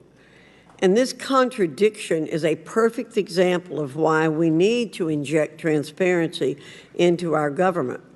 And for another example, look no further than the pitiful response to the Chinese spy balloon debacle earlier this year. You may remember the mass confusion that ensued when the balloon was first spotted over Montana, 4 days after it first entered U.S. airspace over Alaska. The Biden administration's initial inability to address the object grew into a continuous series of embarrassments. After news of the balloon reached the mainstream media, we were assured that the balloon posed no threat to our security. However, after the balloon was allowed to transit the entire continental United States, fighter jets were scrambled off the coast of South Carolina to shoot it down. This flip-flopping and obfuscation caused needless confusion, fear, and panic across the country. It's my hope, Mr. Chairman, that this sort of confusion will not be repeated. We should investigate the extent to which elements of our government possess or do not possess information that is of critical value to the American people. We owe it to the citizens of this nation to make sure that our government is transparent and accountable. We must make sure that our government provides answers, and Congress must do its duty to solicit those answers. With that, Mr. Chairman, I yield back. Yeah, Mr. Frost. Thank you, Mr. Chairman. In 2022, NASA announced that it was commissioning an independent study team to examine UAPs. The NASA team is comprised of scientists across different fields, as well as former astronauts and pilots. In May, the independent study team held its first public meeting which included the perspectives from NASA senior leaders as well as perspectives from the Department of Defense and intelligence agencies. The NASA study team is also expected to release its first report pretty soon, and I think it's safe to say that we all eagerly await its results. Mr. Graves, how might NASA's research influence the commercial industry regarding safety in UAP? I think NASA has a big role to play as far as commercial aviation safety, and it's one of their original charges as an organization. One of the recommendations that have been put forward is to utilize their existing aviation safety reporting system to serve as a short-term fill and trusted platform for pilots that want to report on UAP. It also has built-in analytics capability and is funded by Congress. Gotcha. And also, Mr. Graves, are there any other industries that may be influenced by the NASA research on UAPs? And if so, how so? Well, I think there is a large swath of commercial capabilities that could be brought to bear on this topic, from space-based or ground-based sensor systems that are available open source or through commercial marketplaces. And I think NASA's work, as they work to identify and highlight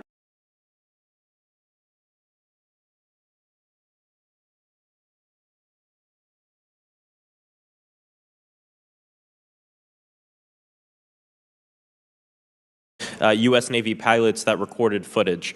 In 2021, the Office of the Director of National Intelligence released a preliminary report on UAP events. NASA Administrator Bill Nelson stated that NASA would begin to investigate these events. In fact, I sit on Science, Space, and Technology Committee, and when we were doing a hearing with the NASA Administrator Bill Nelson, I asked, why NASA needed to be fully funded. And there were many great reasons, but one of them was actually had to do with UAPs. He actually mentioned, is there life out there? I don't know. And so either way, these actions ultimately led NASA to assemble the independent study team that I mentioned earlier. Also in 2021, Harvard University stood up the Galileo project to research and examine the origins of UAP. So it seems like both, from NASA and in the higher education community, because of the work that y'all have done and people standing up, I think we're seeing some of that stigma slowly going away. Mr. Fravor, do you believe that military pilots feeling empowered to share their UAP experiences has directly impacted the scientific community's research goals on this topic? I would say yes. I would say that, starting in 2017, when it actually came out, it took that stigma away. I mean, I've talked to multiple senators who said prior to that, if you'd have mentioned UAP, you'd have been laughed off the hill. And now we're sitting here today for a public testimony on what's actually going on. I'm hoping that this curve will be more of an exponential, and we'll get more and more transparent to the level that we can. Yeah, and I mean, it's important. I couldn't imagine, I'm not a pilot, but I used to fly gliders in Civil Air Patrol. Huh? Yeah, Pilot? I mean, and so either way, I mean, I couldn't imagine, being in the glider and seeing something, and then not feeling like I had the agency to talk about it. Mr. Graves, can you discuss the importance of seeking scientists to sit on your advisory board? Absolutely. I think ultimately this is going to be a scientific problem. And not only that, it's also an engineering problem. I've been working with the American Institute of Aeronautics and Astronautics to help them stand up a UAP integration committee to help integrate their engineering prowess into this problem. And so, yes, very much, I think this is an engineering and scientific problem as much as a national security problem. And how might Congress help to facilitate partnerships between the scientific community and the UAP focus groups within government? Well, I think one of the things they can do is to have these types of hearings to communicate to the public that this is a topic of interest. I think that there is a pseudo-market, if you will, of interested capabilities and talent that want to approach this topic, and we're seeing that start to grow now. So I think continued conversation, reduction of stigma is going to allow that to flourish and allow answers to help generate themselves. 100%. Well, thank you all for being here, and thank you for your work. I think it's important that we keep our top scientific minds focused on this issue and look for ways to increase collaboration. Thank you so much. I yield back. Mr. Comer. Thank you, Mr. Chairman. Let me say I want to thank you for having this hearing, and I want to thank Mr. Burchett, Ms. Luna for leading this hearing. And with that, I yield my 5 minutes to Mr. Burchett. Thank you, Mr. Chairman. I'm going to direct this, I believe, to Mr. Grusch, but if any of you all feel like you need to jump in, just jump right in. We're good. Has the U.S. government become aware of actual evidence of extraterrestrial, otherwise unexplained forms of intelligence And if so, when do you think this first occurred? I like to use the term non-human. I don't like to denote origin. Keeps the aperture open, both scientifically. Certainly, like I've discussed publicly previously, 1930s. Okay. Can you give me the names and titles of the people with direct firsthand knowledge and access to some of these crash retrieval programs, and maybe which facilities, military bases that the recovered material would be in? And I know a lot of Congress have talked about we're going to go to Area 51, and and there's nothing there anymore anyway. It's just and we move like a glacier. And as soon as we announce it, I'm sure the moving vans would pull up. But please.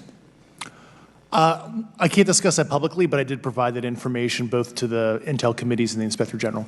And we could get that in the SCIF if we were allowed to get in a SCIF with you. Would that be probably what you would think? Sure, if you had the appropriate accesses, yeah.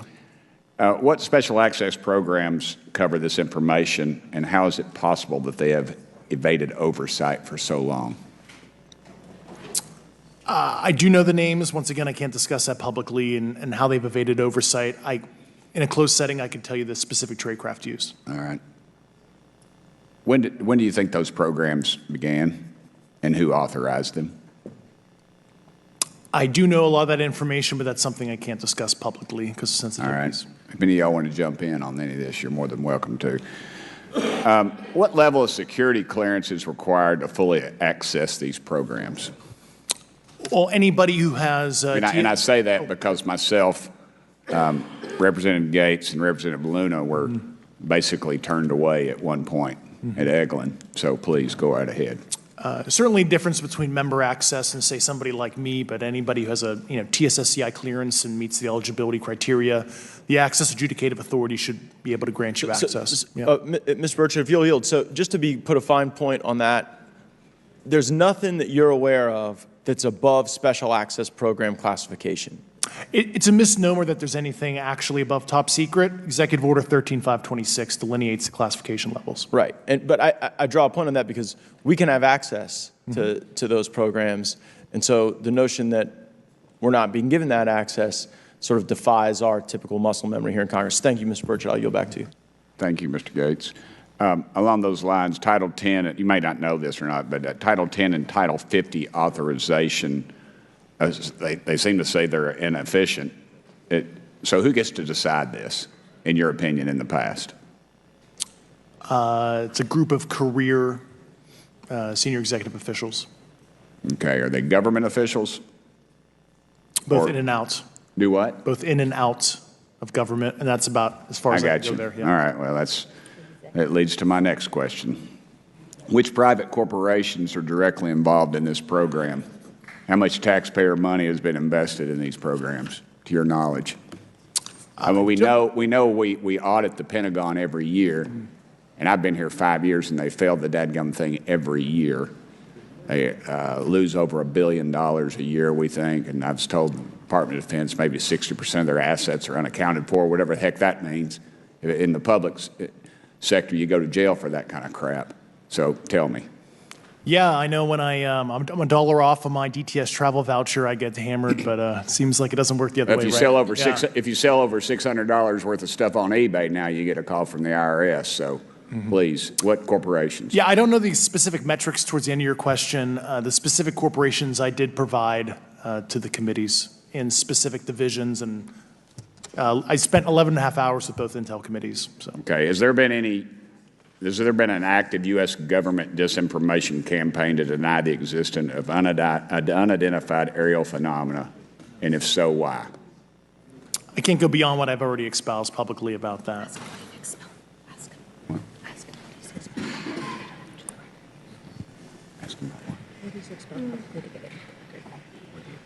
What he said to get it into the record. Like, ask him what that is so you can get it into the congressional record. Okay, I've been told to ask you what that is and how to get it in the record.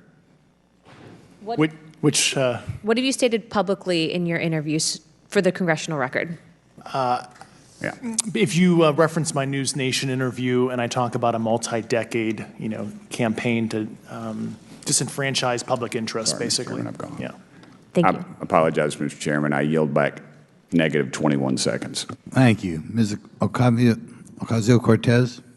Thank you, Mr. Chairman, and thank you to our witnesses for coming here today. I do concur with the ranking member as well as several other members here on this committee that this is a committee for whistleblowers and for the protection of whistleblowers as well. So we understand what you're putting on the table here and what you're putting on the line here, and we thank you for that. Mr. Grusch, you sat on the Unidentified Anomalous Phenomenon Task Force created in the 2020 NDAA, correct? Yes. There have been some things that have been mentioned here during this hearing that I wanted to pick up on. Mr. Graves, you mentioned specifically during the answers to one of your questions, you named Boeing contractors being engaged in an incident regarding this red cube about a football field wide. I was wondering if you could speak a little bit about the interaction, or Mr. Grusch, either of you, the interactions between defense contractor companies and any UAP-related programs or activities. So I'll just say that the information about the contractor himself were provided by a witness, and I have no particular detail in that relationship. Mr. Grusch. The kind of general unclassed wave tops, certainly the contractors, are the metal benders, so to speak. They're the ones actually doing specific performance on government contracts. Are they required to issue any disclosure regarding UAP sightings, or do they engage in any reporting around this? In terms of the contractors? Yes. Not that I'm aware of. They do not. Okay. Now, when it comes to notification that you had mentioned about IRAD programs, we have seen defense contractors abuse their contracts before through this committee. I have seen it personally, and I have also seen the notification requirements to Congress abused. I am wondering, one of the loopholes that we see in the law is that there is, at least from my vantage point, is that depending on what we're seeing, is that there are no actual definitions or requirements for notification. What methods of notification did you observe? Like when they say they notified Congress, how did they do that? Do you have insight into that? For certain IRAD activities, I can only think of ones conventional in nature. Sometimes they flow through certain, I'll just say, SAP programs that have cognizant authority over the Air Force or something, and those are congressionally reported compartments, but IRAD is literally internal to the contractor, so as long as it's money, either profits, private investment, et cetera, they can do whatever they want. To put a finer point on it, when there is a requirement for any agency or company to notify Congress, do they contact the chairman of a committee? Do they get them on the phone specifically? Is this through an email to hypothetically a dead email box?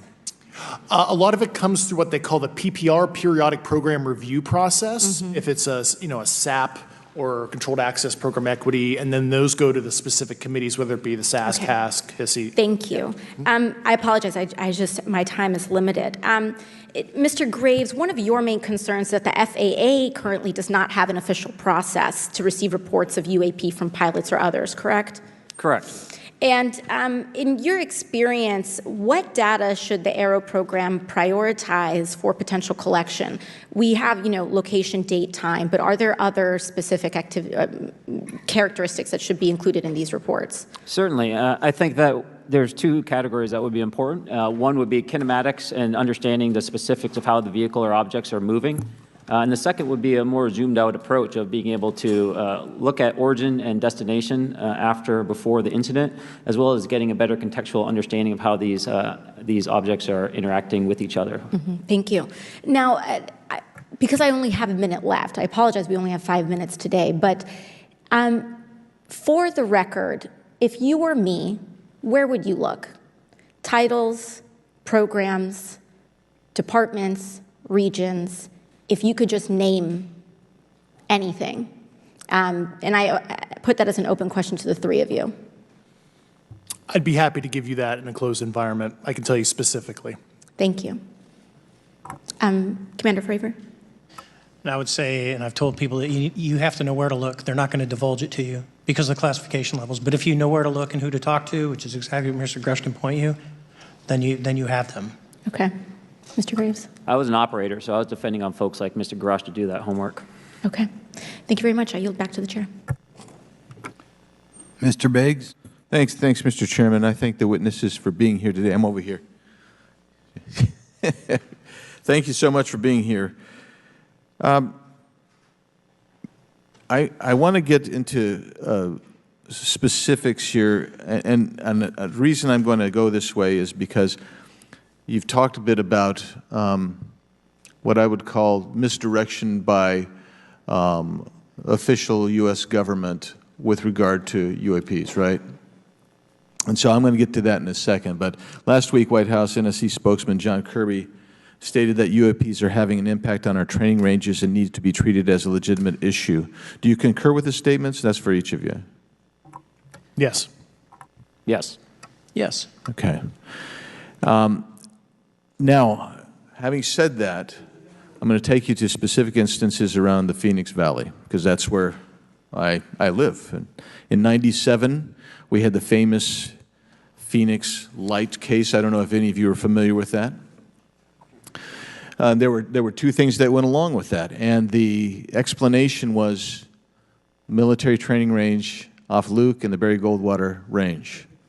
Do you know anything different other than the official explanation of those lights? Only what's in the public vernacular about it. That was outside the scope of my duties. And if we wanted to, just my question along with my colleague from New York, Ms. Ocasio-Cortez, if we wanted to find out more about that, where would we go to find the files, and who would we address? And are you going to tell me we need to go to a SCIF so you can tell us in a SCIF? I could potentially give you a vector on that. That specific case, I'm familiar with it in terms of public, but I give you a vector in a closed environment, yeah. That would be good, thank you. So if it's true that UAPs are having an impact on training ranges, and this administration considers it to be a legitimate issue, what steps can Congress take to address training range impacts? And I say that having two very large training ranges in my state. And so we'll start with Mr. Graves and going down the panel. Some of the initial procedures have been implemented, such as within the United States Navy, that have a range failure report that gathers information from pilots. I understand that a service-wide reporting mechanism is still pending. However, that would be a great next step, not only for gathering information, but for showing the troops that it is an acceptable topic and reducing the stigma. Okay, please, all of you continue. Yeah, as a recipient of a lot of those training range reports, sometimes we only get contextual kind of oral reporting. It'd be nice if they attached all sensor data and there's a system in place that can handle multiple classifications of data. And that's an issue with the F-35, right? That jet was never built to be an ISR platform. And it's a pain in the, we'll just say, butt to get that data off. So, yeah. Great. Thank you. Yeah, I would agree with the previous two, being a user of those training ranges, that the data has to be out there. You have to acknowledge that you're seeing them, and then you have to collect the data. Right now, you get the report, someone says, I saw something, but no one collects the radar data to back it up and do research. Okay. Do you believe that the 2019 classification guidelines for UAPs interferes with the federal government's ability to be transparent with the American people? And do you think we need to be more transparent with the American people? All of you, yeah. I'll say yes to that. Yeah, I'm familiar with at least the UAP Task Force 2019 Security Classification Guide. I think it's fair. I did actually help author that with the director. You got a bias that way then. But I will say, I'll call it a lazy attitude about declassifying videos. I mean, I've seen some of the videos of the recent shoot down, and I saw no reason that couldn't have been released as long as they mask some data. The American people deserve to see that imagery and full motion video. I would think, well, in my opinion, I will say things are overclassified. I know for a fact the video or the pictures that came out in the 2020 report that had the stuff off the East Coast, they were taken with an iPhone off the East Coast. A buddy of mine was one of the senior people there, and he said they were originally classified at TSSCI. And my question to him was, what's TSSCI about these? They're an iPhone literally off the vacapes. That's not TSSCI. So they're overclassified, and as soon as they do that, they go in a vault, and then you all have to look for them. Yeah, so with the overclassification, that may be one way. Are there other ways that the DOD or intelligence agencies are keeping this information from the American people or even from Congress? I think part of that has been not encouraging reporting. If the problem is not something that can be measured, it's not something that's going to be fixed. Okay. Very good. Well, I'm out of time, and I thank you, Mr. Chairman, and I yield back. First of all, without objection, Representative Nick Langworthy of New York has waived on the subcommittee for purpose of questioning witnesses at today's subcommittee hearing. And then we go to Mr. Burleson. Thank you, Mr. Chairman. Appreciate you guys coming out today, testifying. Look, I've been here for 6 months, and I'm pretty skeptical. I don't trust anything in this town. And so I think that's because I'm from Missouri. You've got to show me, right? With that being said, there's been a lot of things that have been said in the public, Mr. Grusch, and so I want to get down to, if we can, some specifics, right? So at one point you had said that there has been harmful activity or aggressive activity. Has any of the activity been aggressive, been hostile in your reports? I know of multiple colleagues of mine that got physically injured. And the activity, and I got to by UAPs or by people within the federal government? Both. Okay, so there has been activity by alien or non-human technology and or beings that has caused harm to humans. I can't get into the specifics in an open environment, but at least the activity that I personally witnessed, and I have to be very careful here because they tell you never to acknowledge tradecraft, right? So what I personally witnessed, myself and my wife, was very disturbing. Okay. One of my constituents actually sent this next question, and I figured I'd ask it since I had the same thought. You've said that the U.S. has intact spacecraft. You said that the government has alien bodies or alien species. Have you seen the spacecraft? I have to be careful to describe what I've seen firsthand and not in this environment, but I could answer that question behind closed doors. Yeah. And have you seen any of the bodies?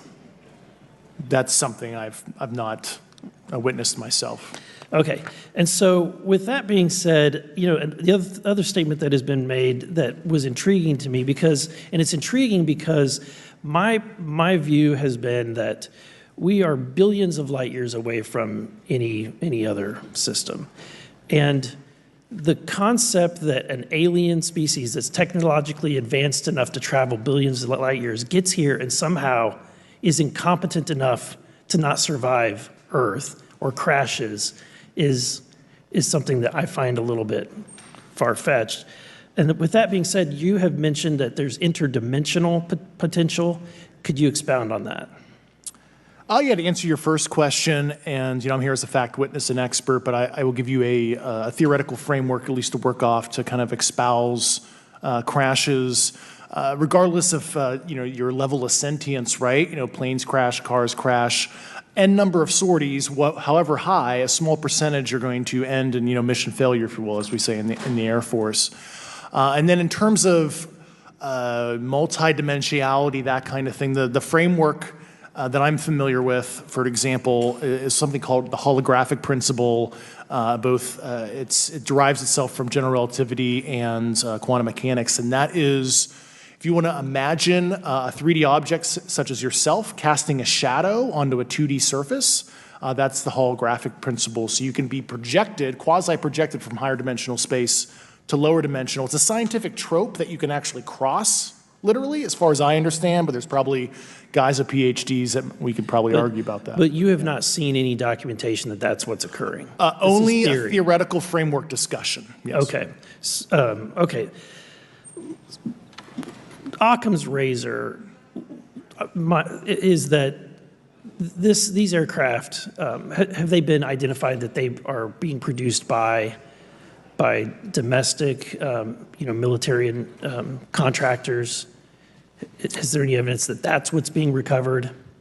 Not to my knowledge, plus the recoveries predate a lot of our advanced programs that I previously am witting of. So, would it be safe to say that there could be a scenario today where you have an aircraft that crashes and because it's been involved in one program from one federal agency, and but the agency that retrieves it is not aware of that program, and to them it appears alien in origin? I mean, that's a hypothetical situation. I'm not aware of any historical situation that would match that you described. So You're not aware, it has not happened that you're aware of? that I'm aware of. Thank you, Mr. Chairman. I yield back.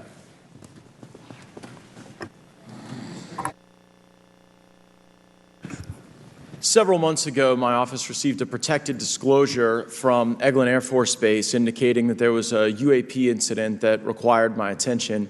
I sought a briefing regarding that episode and brought with me Congressman Burchett and Congresswoman Luna. We asked to see any of the evidence that had been taken by flight crew in this endeavor and to observe any radar signature as well as to meet with the flight crew. We were not afforded access to all of the flight crew. And initially, we were not afforded access to images and to radar. Thereafter, we had a bit of a discussion about how authorities flow in the United States of America, and we did see the image. And we did meet with one member of the flight crew who took the image. The image was of something that I am not able to attach to any human capability, either from the United States or from any of our adversaries. And I'm somewhat informed on the matter, having served on the Armed Services Committee for 7 years, having served on the committee that oversees DARPA and advanced technologies for several years. When we spoke with the flight crew, and when he showed us the photo that he'd taken, I asked why the video wasn't engaged, why we didn't have a FLIR system that worked. Here's what he said. They were out on a test mission that day over the Gulf of Mexico.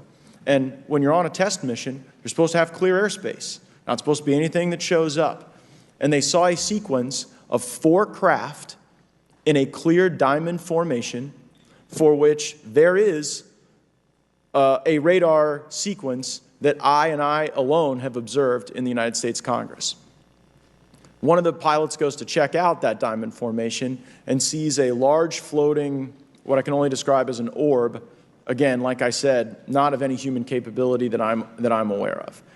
And when he approached, he said that his radar went down, he said that his FLIR system malfunctioned, and that he had to manually take this image from one of the lenses, and it was not automated in collection as you would typically see in a test mission.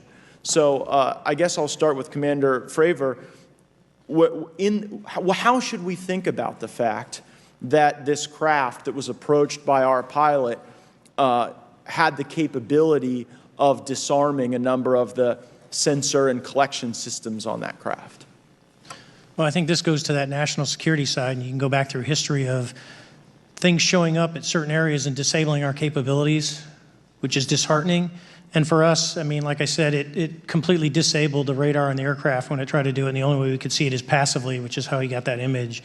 So I think that's a concern on what are these doing, not only how do they operate, but their capabilities inside to do things like this. And how should we think about 4 craft moving in a very clear formation, equidistant from one another, in a diamond? In all of the phenomenon, perhaps, Mr. Grave, that you've analyzed, have we ever seen multiple craft in a single formation? I have one particular case, and that was during the gimbal incident. The recording on the AT FLIR system shows a single object that rotates. You hear the pilots refer to a fleet of objects that is not visible on the FLIR system, and that was something that I witnessed during the debrief as part of the radar data on the situational awareness page. I would like to add, however, Congressman, there's a small bit of anger, I would say. I would feel that those pilots are still facing that difficulty in reporting this topic, and they don't have the tools to be able to mitigate this issue. It just goes to show how serious this is and why this is such an important issue for our pilots and for our nation.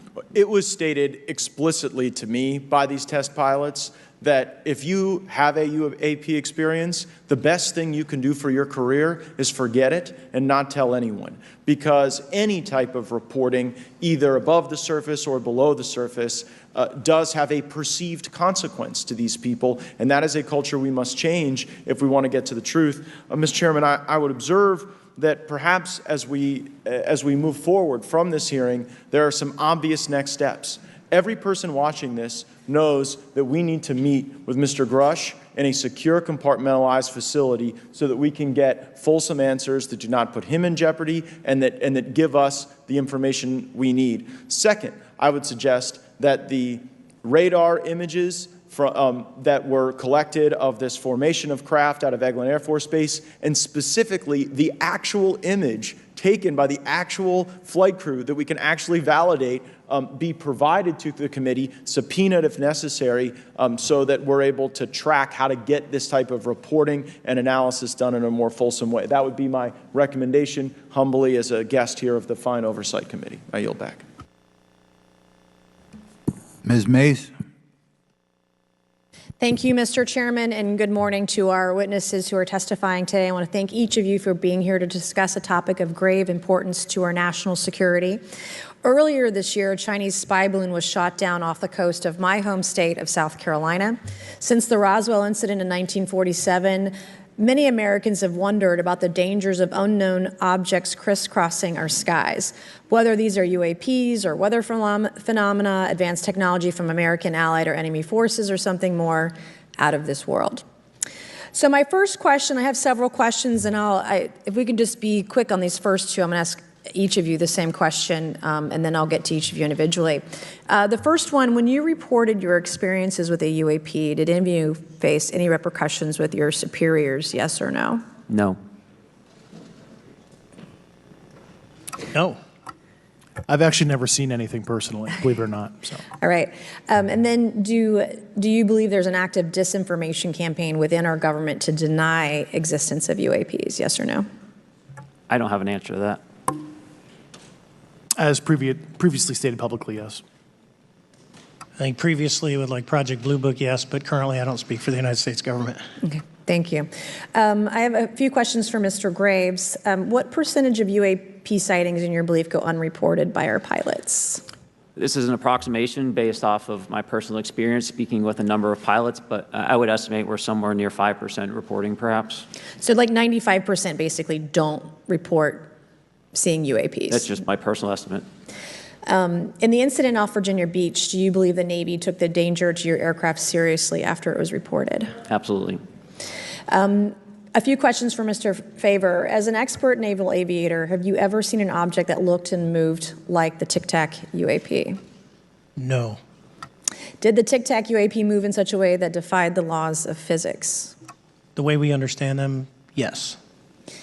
Many dismiss UAP reports as classified weapons testing by our own government, but in your experience as a pilot, does our government typically test advanced weapon systems right next to multi-million-dollar jets without informing our pilots? No, we have test ranges for that.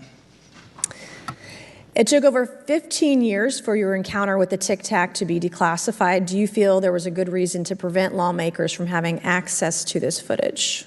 No, I just think it was ignored when it happened, and it just sat somewhere in a file, never got reported. In a drawer. It happens a lot up here. Shocker. Mr. Grusch, a couple of questions for you too, sir, this morning. What percentage of UAPs do you feel are adequately investigated by the U.S. government, of the 5% that are reported? I can only speak for my personal leadership over at NGA. I tried to look at every report that came through that I could triage. So. Do you believe that officials at the highest levels of our national security apparatus have unlawfully withheld information from Congress and subverted our oversight authority? There are certain elected leaders that had more information that I'm not sure what they've shared with certain Gang of Eight members or et cetera, but certainly I would not be surprised. Okay. You've stated that the government is in possession of potentially non-human spacecraft. Based on your experience and extensive conversations with experts, do you believe our government has made contact with intelligent extraterrestrials? Something I can't discuss in public setting. Okay, I can't ask when you think this occurred. If you believe we have crashed craft, stated earlier, do we have the bodies of the pilots who piloted this craft? As I've stated publicly already in my News Nation interview, biologics came with some of these recoveries, yeah. Were they, I guess, human or non-human biologics? Non-human, and that was the assessment of people with direct knowledge on the program I talked to that are currently still on the program. And was this documentary evidence, this video, photos, eyewitness? Like, how would that be determined? The specific documentation I would have to talk to you in a skiff about. Gotcha. Yeah. Okay. So, and you may or may not be able to answer my last question, and maybe we get into a skiff at the next hearing that we have, but who in the government, either what agency, sub-agency, what contractors, who should be called into the next hearing about UAPs, either in a public setting or even in a private setting? And you probably can't name names, but what agencies or organizations, contractors, et cetera, do we need to call in to get these questions answered, whether it's about funding, what programs are happening, and what's out there? I can give you a specific cooperative and hostile witness list of specific individuals that were in those. And how soon can we get that list? I'm happy to provide that to you after the hearing. Super. Thank you. And I yield back. Okay, now we have Mr. Langworthy. Is he here? Okay.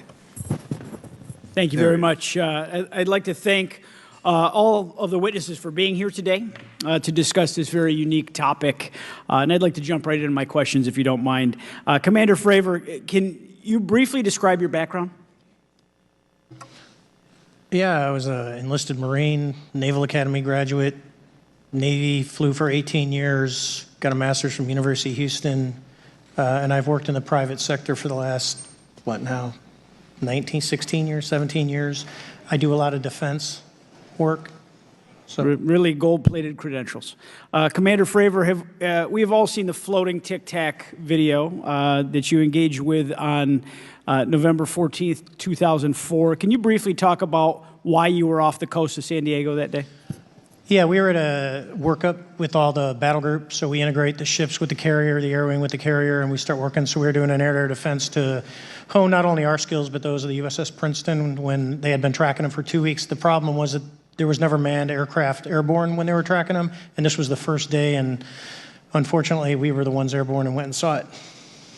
Do you remember the weather that day? Was it cloudy or windy or anything out of the ordinary on the Pacific coast? It was actually, if you're familiar with San Diego, it was a perfect day, light winds, no white caps, clear skies, not a cloud. It was, for flying, it was the best. Now, is it true that you saw, in your words, a 40-foot flying Tic Tac shaped object? That's correct. Or for some people that can't know what a Tic Tac is, it's a giant flying propane tank. Fair enough.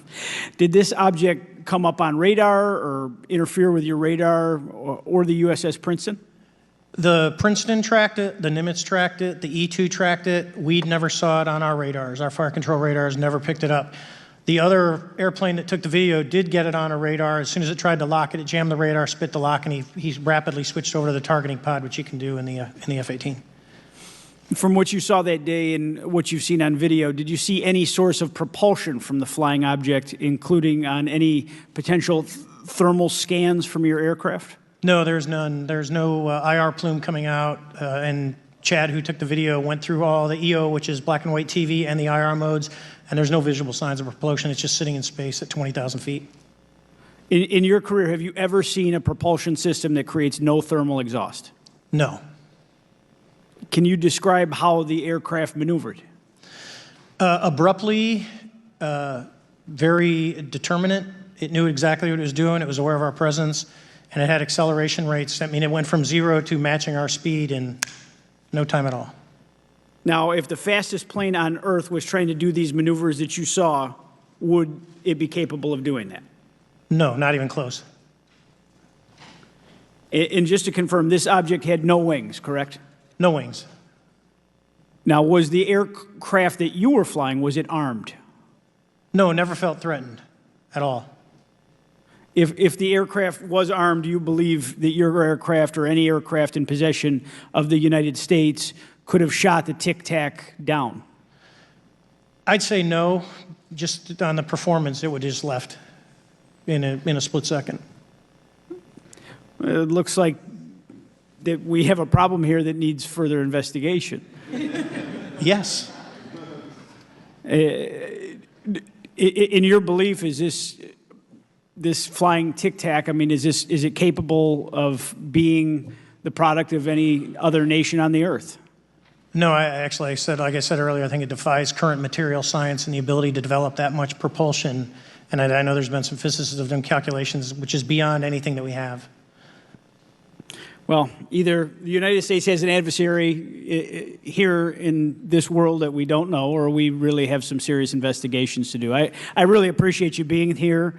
Is there anything else about the November 14th, 2004 incident that you think is important for this committee to know that you haven't been asked here today?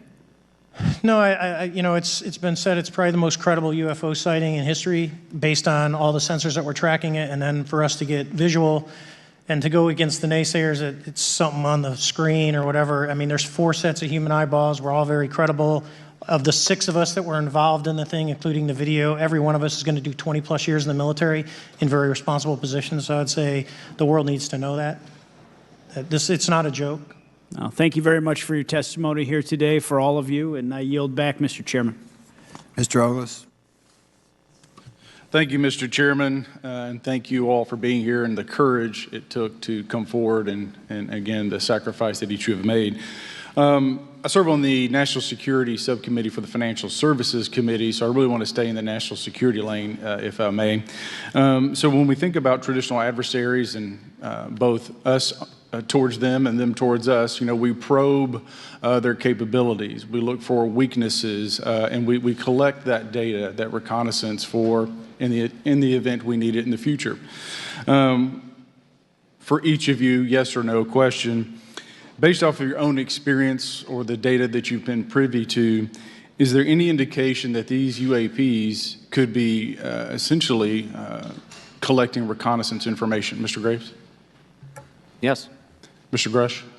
Fair assessment, yeah. Mr. Fravor? Very possible. Again, in the national security vein, is it possible that these UAPs would be probing our capabilities? Yes or no, Mr. Graves? Yes. Grusch? Yes. Fravor? Definitely. Is it possible that these UAPs are testing for vulnerabilities in our current systems? Yes. Yes. Possible. Do you feel, based off of your experience and the information that you've been privy to, that these UAPs provide an existential threat to the national security of the United States? Mr. Graves? Potentially. Yes, sir, potentially. Same answer, potentially. Yeah, I'd say Fravor? definitely, potentially. Mr. Graves and Fravor, in the event that your encounters had become hostile, would you have had the capability to defend yourself, your crew, your aircraft? Absolutely not. Sir? No. Is based off of the information that you've been privy to, is there any indication that these UAPs are interested in our nuclear technology and capabilities? Yes. By external observation, sure, that could be a fair assessment, yeah. Yes. Is there any indication that the Department of Energy is involved in UAP data collection and housing? I don't have an answer. I can't confirm or deny that in a public setting. And No. could you do it in a secure setting? Yes. Mr. Fravor? No, I don't know. Mr. Chairman, I think I'm the last member to go, but there clearly is a threat to the national security of the United States of America. As members of Congress, we have a responsibility to maintain oversight and be aware of these activities so that, if appropriate, we take action. I would encourage the chairman to demand that we have any and all, but in particular Mr. Grusch, talk to us in a skiff. And if that access is denied, I will personally volunteer to initiate the Holman Rule against any personnel or any program or any agency that denies access to Congress. Mr. Chairman, with that, I will yield the remainder of my time to my fellow colleague from Tennessee, Mr. Burchett. Thank you, Mr. Chairman. Thank you, Mr. Ogles, for the great questions, brother. Mr. Grusch, I might have asked this before, but I want to make sure. Do you have any personal knowledge of someone who's possibly been injured working on legacy UAP reverse engineering? Yes. Okay. How were they injured? Is it something like a radioactive type situation or something we didn't understand? I've heard people talk about Havana syndrome type incidences. What was your recollection of that? I can't get into specifics, but you can imagine assessing an unknown unknown. There's a lot of potentialities you can't fully prepare for. How do you think we ought to handle UAP whistleblower complaints like yours in the future? Yeah, there was some issue with mine. So, PPD-19 process, it goes to the intel committees, either through PPD-19 or ICD-120. There's not a good way for the Intelligence Community Inspector General to provide that to other committees. And I asked my information to be sent to the House and Senate Armed Services Committee because there are Title X equities at play, but there was no smooth process to do so. Yeah. That's a trash can. Are you aware of any individuals that are participating in reverse engineering programs for non-terrestrial craft? Personally, yes. Do you know any that would be willing to testify if there were protections for them?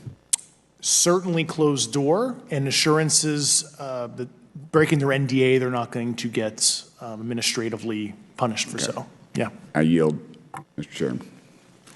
Thank you. We're going to do something a little bit out of the ordinary here. We're going to give 3 people a chance at an additional 3 minutes. So Mr. Burchett, do you want to keep going? Why don't you come back to me, Mr. Chairman? Ms. Luna, is she on that list? I'm on the special. Sure. Chairman, I'd like to submit for the record an article by News Nation, and it follows Mr. Grusch's full interview for the record. Without objection. Thank you. Mr. Grusch, why is it that you refer to the phenomenon as non-human intelligence? Why deviate from the basis of extraterrestrial life? I think the phenomenon is very complex, and I like to leave an open mind analytically to specific origin. When you say specific origin, are you referring, can you elaborate on that for those that might not? If it's a traditional extraterrestrial origin or something else that we don't quite understand from either a biological or astrophysics perspective, I just like to keep an open mind on what it could be, Okay, and referring to your News Nation interview, you had referenced specific treaties between governments. Article 3 of the Nuclear Arms Treaty with Russia identifies UAPs. It specifically mentions them. To your knowledge, are there safety measures in place with foreign governments or other superpowers to avoid an escalatory situation in the event that a UAP malevolent event occurs? Yeah, you're referring to actual public treaty in the UN Register. It's funny you mentioned that. Yeah, the Agreement on Measures to Reduce the Risk of Outbreak of Nuclear War signed in 1971. Unclassified treaty publicly available. And if you cite the George Washington University National Security Archives, you will find the declassified in 2013 specific provisions in the specific red line flash message traffic with the specific codes pursuant to Article 3 and Article, also Situation 2, which is in the previously classified NSA archive. What I would recommend, and I tried to get access, but I got a wall of silence at the White House, was those specific incidents when those message traffic was used. I think some scholarship on that would open the door to a further investigation using those publicly available information. Thank you. And then my last question with 51 seconds remaining. You mentioned white-collar crimes potentially being taking place in regards to a cover-up. Can you please elaborate? I have concerns based on the interviews I conducted under my official duties of potential violations of the Federal Acquisition Regulations, the FAR. Thank you very much, Chairman. I yield the remainder of my time. Okay, we'll go to Mr. Raskin for 3 minutes. Thanks, Mr. Chair, and I thank the witnesses for their endurance and service today. Mr. Fravor, you've described your episode in detail now, and you call it the most credible UFO sighting in history. But I wonder, was this the first time that you encountered a UFO or a UAP in 2004? Yes. And what was your general attitude or perspective on the UFO discussion before that happened? I never felt that we were alone with all the planets out there, but I wasn't a UFO person. I wasn't watching History Channel and MUFON and all that. And have you had experiences or encounters since that happened? No. And so have you formed any general conclusions about what you think you experienced then? Yes, I think what we experienced was, like I said, well beyond the material science and the capabilities that we had at the time, that we have currently, or that we're going to have in the next 10 to 20 years. Very good. Mr. Grusch, you've been able to answer in great detail on certain questions, and then other things you say you're not able to respond to. Can you just explain where you're drawing the line and what's the basis for that? Yeah, based on my DOPSR security review and what they've determined that is unclassified. I see. So you're answering any questions that just call upon your knowledge of unclassified questions, but anything that relates to classified matters you're not commenting on in this context? In an open session, but happy to participate in a closed session at the right level, yeah. Okay. And Mr. Graves, you've said that there are dozens of fellow pilots, military pilots. Are there also commercial pilots who've encountered the same kind of sightings that you described before? They are similar. Commercial pilots have less range and less sensors to be able to reach out and look for objects over wide swaths of airspace. And so pilots are seeing them, commercial pilots are seeing them, and they're typically closer, and the range of what they're seeing is pretty large. What is the most vivid, concrete sighting with the naked eye of the objects that you described before, the cube-like objects? Certainly. I think the most vivid sighting of that would have been near midair that we had at the entrance to our working area. One of these objects was completely stationary at the exact entrance to our working areas, not only geographically but also at altitude. So it was right where all the jets are going, essentially, on the eastern seaboard. The two aircraft flew within about 50 feet of the object, and that was a very close visual sighting. And you were in one of the aircraft? I was not. I was there when the pilot landed. He canceled the mission after, and I was there. He was in the ready room with all his gear on, with his mouth open, and I asked him what the problem was, and he said he almost hit one of those darn things. He said he was 50 feet away from it? Yes, sir. And his description of the object was consistent with the description you gave us before? A dark gray or a black cube inside of a clear sphere. Inside of a clear sphere? Yes. And with no self-evident propulsion system? No wings, no IR energy coming off of the vehicle, nothing tethering it to the ground, and that was primarily what we were experiencing out there. I'm over time. Thank you very much for your service, and I yield back to Mr. Chairman. Very good. Mr. Burchett. Thank you, Mr. Chairman. This is for all three of y'all, starting with Mr. Graves. Why did you come forward on this issue? I came forward because I felt that my colleagues did not have a way to mitigate this safety threat, and I wanted to help them. I was trained as an aviation safety officer by the Navy, and this it just felt right. I felt like I had to help the folks that were still flying and dealing with this. Mr. Grusch. Purely a sense of duty. I first swore an oath when I was a cadet 18 years ago, and I still uphold that even out of the uniform. Commander. I was pestered by a friend, and I asked why, and he said, "You're the one person that they can't discredit, and you'll add credibility to the New York Times article." And so after about 6 times, I said, okay. Honest. Yeah. This town isn't made, unfortunately, by people like y'all. We thank y'all. And I do want to also thank the people in the audience and the people that are watching this that can't be, people all over the world that have kept this issue alive. You've endured criticism and derogatory remarks, and we're trying to get to the bottom of it. And so God bless y'all. Thank y'all so much. We really appreciate you guys and gals.